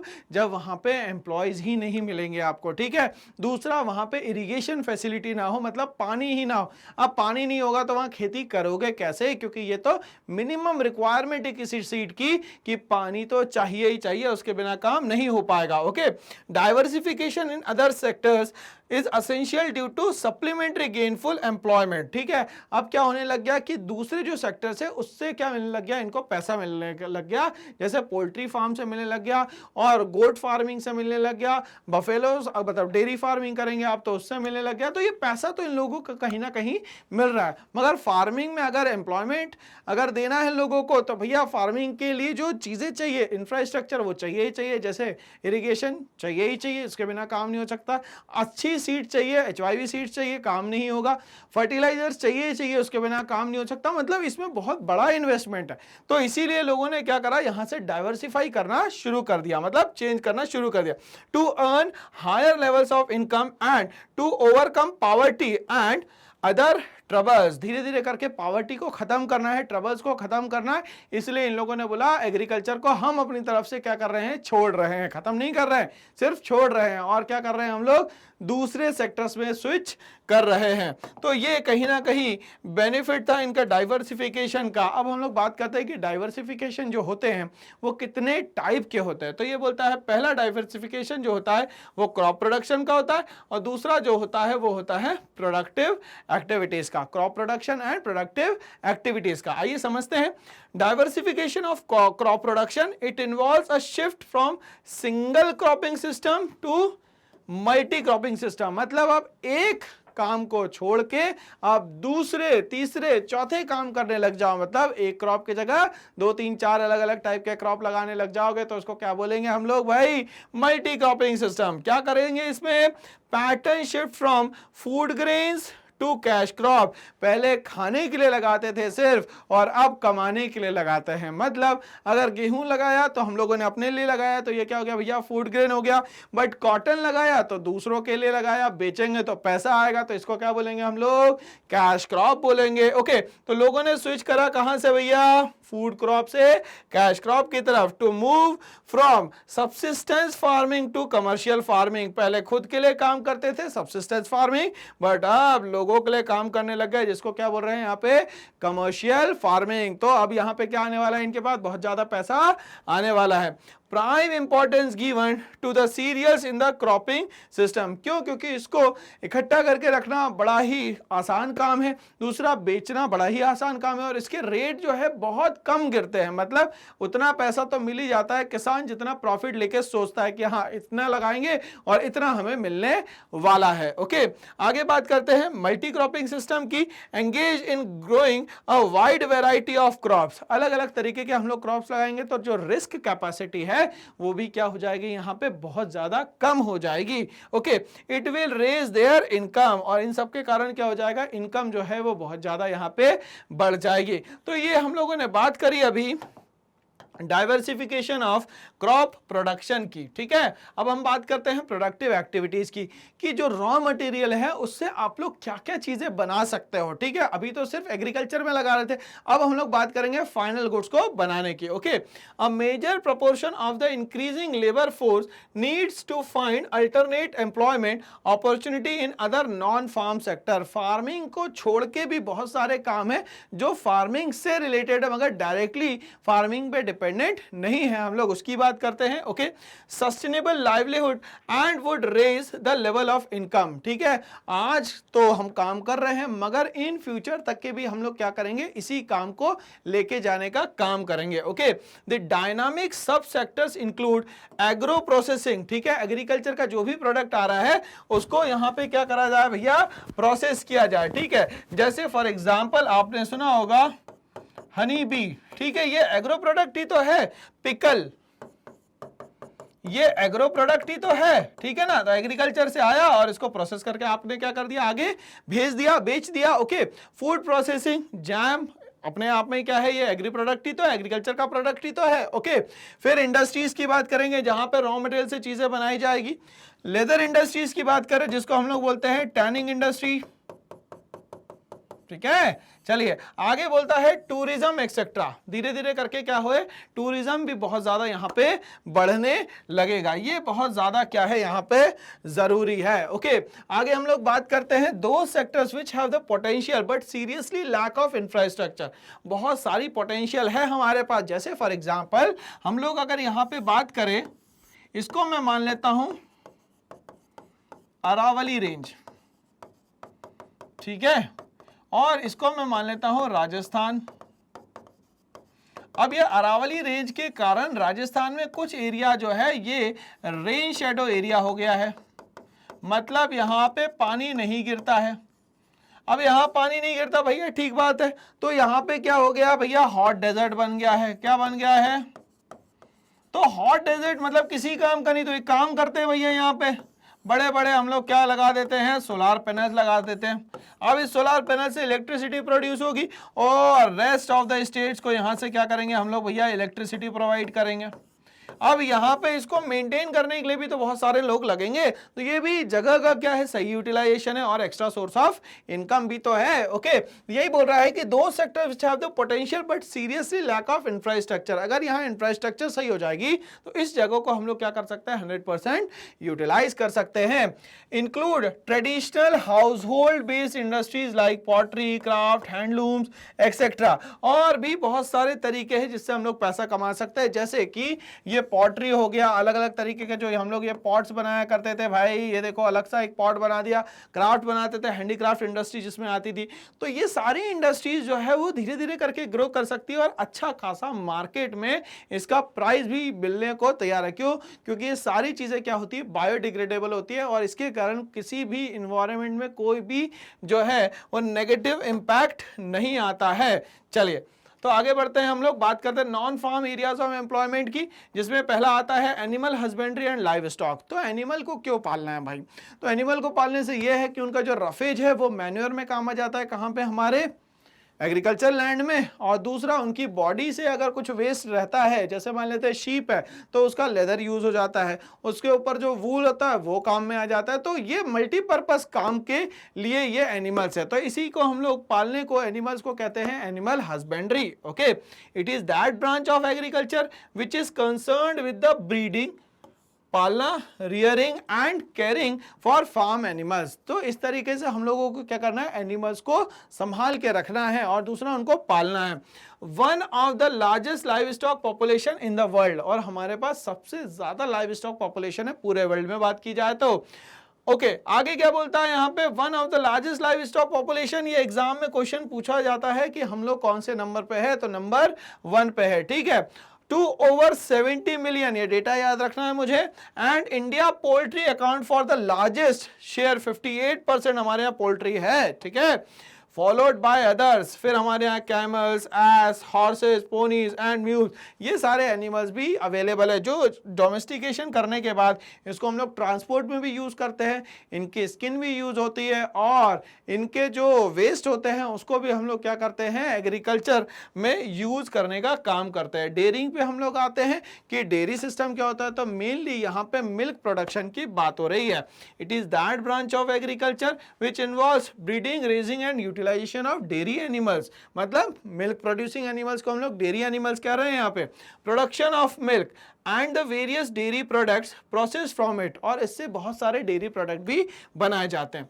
Last 3 decades has been quite impressive, हमारे यहाँ लास्ट 30 साल मतलब 3 डिकेड जो है वो बहुत ही फ्रूटफुल हुए। तो क्यों, क्योंकि इसको नाम दिया गया था भैया ऑपरेशन फ्लड, ठीक है। ऑपरेशन फ्लड क्या है या व्हाइट रेवोल्यूशन क्या है, इसके बारे में हम लोग अभी मालूम करेंगे। Started by NDDB, national dairy development board. इसको चालू करने वाले कौन थे भाई? इन 1970 अंडर डॉक्टर वर्गीस कुरियन। ये इन लोगों ने स्टार्ट किया क्या भैया? Green white revolution. Green revolution तो वहां हो गया, ग्रीन रेवोल्यूशन कब हो गया भाई? 1966 और 67 में। इसको स्टार्ट करने वाले कौन थे भैया? मैक्सिको का एक साइंटिस्ट था जिसका नाम था नॉर्मन बोरलॉग। ठीक है, इंडिया में कौन लेके आया? एमएस स्वामीनाथन। अब यहाँ ऑपरेशन जो फ्लड आया है, ठीक है, या हम लोग व्हाइट रेवोल्यूशन की बात करते हैं तो इसमें क्या नाम याद रखना है? डॉक्टर वर्गीस कुरियन। ओके, फिर बोलता है India rank first in the world in milk production. और इंडिया की जो रैंक है वो क्या है भैया? आज फर्स्ट है प्रोडक्शन में। In 1950 and 51 17 million ton to 102.6 million ton in 2006-7। देखिए कंटिन्यूअसली ग्रो कर रहा है हमारे यहाँ dairying system, and increased 133.7 million tons in 2012 and 13. The farmers are assured of a fair price and income। और वो जितनी मेहनत कर रहा है उतने ही पैसे की वो क्या करता है भाई? सोचता है कि मैंने इतना काम किया है तो मुझे लगभग इतना पैसा तो इसमें मिलना ही चाहिए। आगे हम लोग बात करेंगे बेटा फिशरीज की। क्या होता है फिशरी? तो इस पोंड में फिशेस को पालना कहलाता है फिशरी। ठीक है, और ये सबसे इजी बिजनेस है। Okay, the occupation devoted to the catching, processing और selling of fish and other aquatic animals is known as fishing. Mainly कौन से एरिया में होगा? तो कोस्टल एरिया में। अब कोस्टल एरिया नहीं है तो क्या करो भाई? आर्टिफिशियल पोंड बना लो, उसमें रख लो इसको।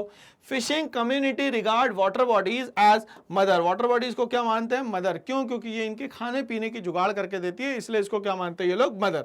Fish promotion from inland sources contributes 49% of the total fish production। और आज देखा जाए तो हमारे देश के अंदर ही 49% जो है फिश का प्रोडक्शन हो जा रहा है यहाँ पे। And balance 51 comes from the marine sector। और मेराइन मतलब कोस्टल एरिया से 51 सेक्टर आ जा रहा है। 1.4% अकाउंट इन जीडीपी, और इनका कॉन्ट्रीब्यूशन जीडीपी में देखा जाए तो लगभग कितना है? 1.4%। अमंग स्टेट्स जैसे कि केरला, गुजरात, महाराष्ट्र एंड तमिलनाडु, ये सारे के सारे क्या है? कोस्टल एरियाज है, और यहाँ पे फिशरी बहुत अच्छे से काम कर रही है। Okay, are major producer of marine products. और ये क्या कर रहे हैं? मेराइन प्रोडक्ट्स को, और उसके बहुत सारे प्रोडक्ट बना के भी क्या करते हैं ये लोग? यहाँ पे बेचते हैं। 60% of the workforce in export marketing and 40% in the international. मतलब हमारे यहाँ की जो फिश है मैक्सिमम क्या होती है? यहाँ पे एक्सपोर्ट होती है। अप्रॉक्सीमेटली 60% यहाँ से एक्सपोर्ट हो जाती है, और जो 40% है उसका कंजप्शन हमारे इंडिया में होता है। मतलब हमारे यहाँ के फिश भी जो है वो बहुत क्या है? रिच है भाई। चलिए, मतलब हम लोग बहुत सारी चीजों में क्या है भाई? आगे हैं यहाँ पे। ओके, अब हम लोग बात करते हैं कि जो फिशरी इंडस्ट्री है उनके साथ प्रॉब्लम क्या क्या है। तो सबसे पहले बोलता है वाइड स्प्रेड अनएम्प्लॉयमेंट। मान लेते हैं कि सुनामी आ रही है, कोई फ्लड आ रहा है, तो अब ये लोग नहीं जा सकते। अब ये दूसरा काम भी तो नहीं कर सकते। यहाँ पे बोलता है इनकी जो इनकम होती है लो पर कैपिटा इनकम होती है, क्योंकि फैमिली के सारे लोग इस पे काम करने नहीं जा सकते, एक या दो जन जा सकते। उससे जो भी पैसा आएगा उसी से उनका घर चलेगा। ठीक है, और जनरली वो स्लम एरियाज मतलब छोटे छोटे हट्स बना के यहाँ पे रहते हैं। ठीक है, एब्सेंस ऑफ मोबिलिटी। देखो वो कोस्टल एरिया छोड़ के जा नहीं सकते और वहीं पे रहना है। ठीक है, मान लेते कोई नेचुरल डिजास्टर आया तो हो सकता है कि पूरे की पूरी फैमिली ही डूब जाती है कभी कभी, तो ये भी बड़ा इसमें रिस्क है। Okay, labour to other sectors, high literacy rate. क्यों? क्योंकि उनको समय नहीं मिलता, सुबह से निकल जाते हैं अपने काम पे, पढ़ेंगे कब? तो लिटरेसी रेट जो है वो भी बहुत ही कम है, खत्म है या है ही नहीं है मान लो। ठीक है, और इंडेप्टनेस मतलब अगर एक बार वो उधारी में फंस गए तो उससे निकलना बड़ा ही मुश्किल काम है यहाँ पे। तो ये हम लोगों ने बात करी फिशरी की। अब हम लोग बात करते हैं हॉर्टिकल्चर की। हॉर्टिकल्चर का मतलब भाई बागान। ठीक है ना, अलग अलग टाइप के यहाँ पेड़ लगा दो और उससे आने वाले फ्रूट जो है वो सब किस में आ जाएंगे? यहाँ पे हॉर्टिकल्चर में आ जाएंगे। Okay, it refers to the science of art of cultivating fruits. किस तरीके से किस किस प्लांट से फ्रूट निकाले जा सकते हैं, इसको हम लोग क्या बोलते हैं? Horticulture. Okay, vegetables, tuber crops, flowers, ठीक है, मेडिसिनल प्लांट्स, ठीक है, aromatic plants, spices and plantation crops. तो अलग अलग तरीके के क्रॉप्स एक ही जगह पे जब हम लोग लगाते हैं उस जगह को क्या बोलते हैं भैया? हॉर्टिकल्चर बोलते हैं। ओके, अब हमारे इंडिया की बात करते हैं। It provide around 19% of the total labour force, और इसमें इंडिया की टोटल लेबर फोर्स की 19% आज क्या है बेटा, एम्प्लॉयड है। 1991 से 2003 की बात करें, is known as a golden revolution. अभी हम लोगों ने 3 रेवोल्यूशन पढ़ लिए भाई, कौन कौन से, पहला पढ़ा ग्रीन, दूसरा पढ़ा व्हाइट, और तीसरा कौन सा पढ़ रहे हैं, गोल्डन रेवोल्यूशन। एग्जाम में आ सकता है भैया, ये याद करना है हमें। India emerge world leader in producing a variety of fruits like mangoes, banana, coconut, cashew nut and number of spices. तो ये सब चीजों को कहां ग्रो किया जा रहा है, कहां पे, हॉर्टिकल्चर सिस्टम में। Okay, India is second largest producer, ठीक है, किसका भाई, बोथ फ्रूट्स एंड वेजिटेबल। तो सबसे ज्यादा फ्रूट्स और वेजिटेबल जो है वो इंडिया में ही खाए जाते हैं, इसीलिए इंडिया जो है सेकंड लार्जेस्ट प्रोड्यूसर है भाई, काय का, फ्रूट्स का भी और वेजिटेबल्स का भी। ठीक है, अब हम लोग बात करते हैं नेक्स्ट डेवलपमेंट की, जिसको बोलते हैं इंफॉर्मेशन टेक्नोलॉजी। करती क्या है ये, तो आपके सारे कामों को बहुत ही आसान बना देती है। जैसे मैं बैठे बैठे चाहूं तो कहीं पे भी आज फोन लगा के बात कर सकता हूं, क्यों, क्योंकि मेरा जो फोन है वो कनेक्ट होगा किसी सैटेलाइट से, और सैटेलाइट से उसके पास भी चले जाएगी पूरी रेज, और वो मुझसे बात कर पाएगा। तो ये सब किस में आता है, तो ये सब आता है भैया इंफॉर्मेशन टेक्नोलॉजी में। इसको क्या बोलते हैं हम लोग, आईटी सेक्टर। क्या बोलते हैं इसको, आईटी सेक्टर। और कौन से सेक्टर का पार्ट है, तो ये टर्शियरी सेक्टर का पार्ट है। Okay, it refers to that branch of engineering that deals with the use of computers. किसका यूज करेगा भाई यहाँ पे, कंप्यूटर्स का, and telecommunication to retrieve and store data and transmit information. ये क्या करेगा, डेटा को स्टोर करेगा, रिट्रीव करेगा, और इंफॉर्मेशन क्या करेगा, दूर दूर तक के पहुंचाने का काम भी करेगा। तो ये एक सेक्टर जो है हमारे यहाँ और ग्रो कर रहा है। अब हम लोग बात करते हैं इंफॉर्मेशन टेक्नोलॉजी के कुछ इंपॉर्टेंट पॉइंट्स की।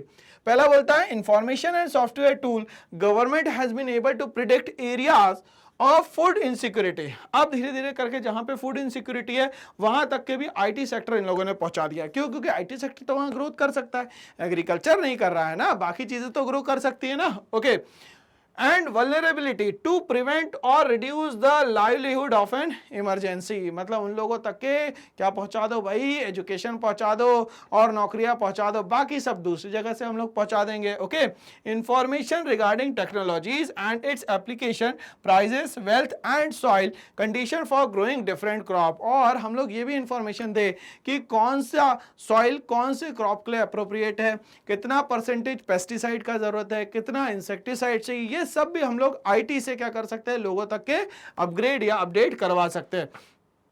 द क्रिएट पोटेंशियल, ठीक है, ये क्या करेगा, पोटेंशियल को भी क्रिएट करेगा, and knowledge embedded in our people. और धीरे धीरे करके क्या करेगा भाई, ये लोगों तक के नॉलेज पहुंचाने का भी काम करेगा।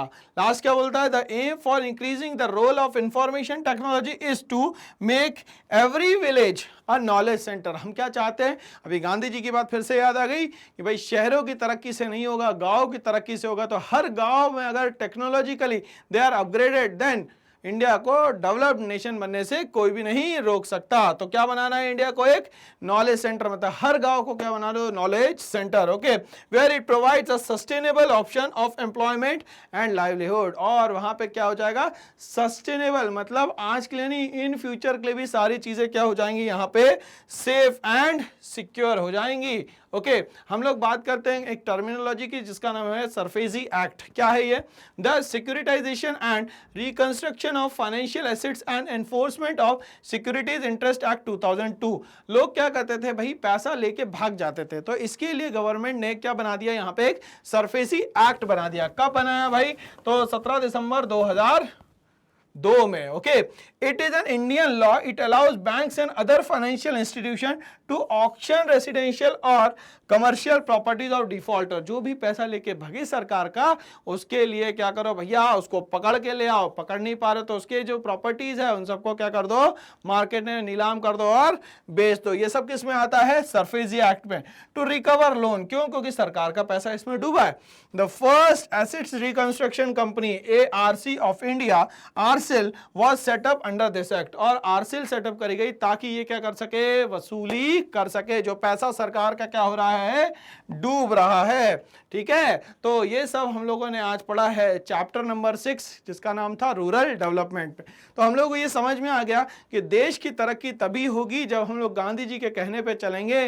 उनका कहना यह है कि तरक्की हमेशा गांव से शुरुआत होनी चाहिए और शहर तक के तो पहुंच ही जाएगी, क्योंकि शहर अपने आप बने हुए। तो 70-75% लोग जो आज गांव में रह रहे हैं उन्हीं के कारण आज हम लोग सरवाइव कर पा रहे हैं शहरों में। ठीक है, ऐसे ही और वीडियोस के लिए मेरे साथ बने रहिए। इसके लिए क्या करना पड़ेगा आपको, इसके लिए स्टेप अप एकेडमी को जो चैनल है उसको लाइक, शेयर और सब्सक्राइब करना पड़ेगा और इस वेबसाइट पे आना पड़ेगा। इससे क्या फायदा होगा, तो इसमें क्लास 6 से लेके क्लास 12 तक के सारा कंटेंट और बेस्ट टीचर यहां पे अवेलेबल है, जिसमें सारे बोर्ड्स कवर किए जा रहे हैं, सीबीएसई, आईसीएसई और जितने भी स्टेट बोर्ड्स होते हैं वो सभी।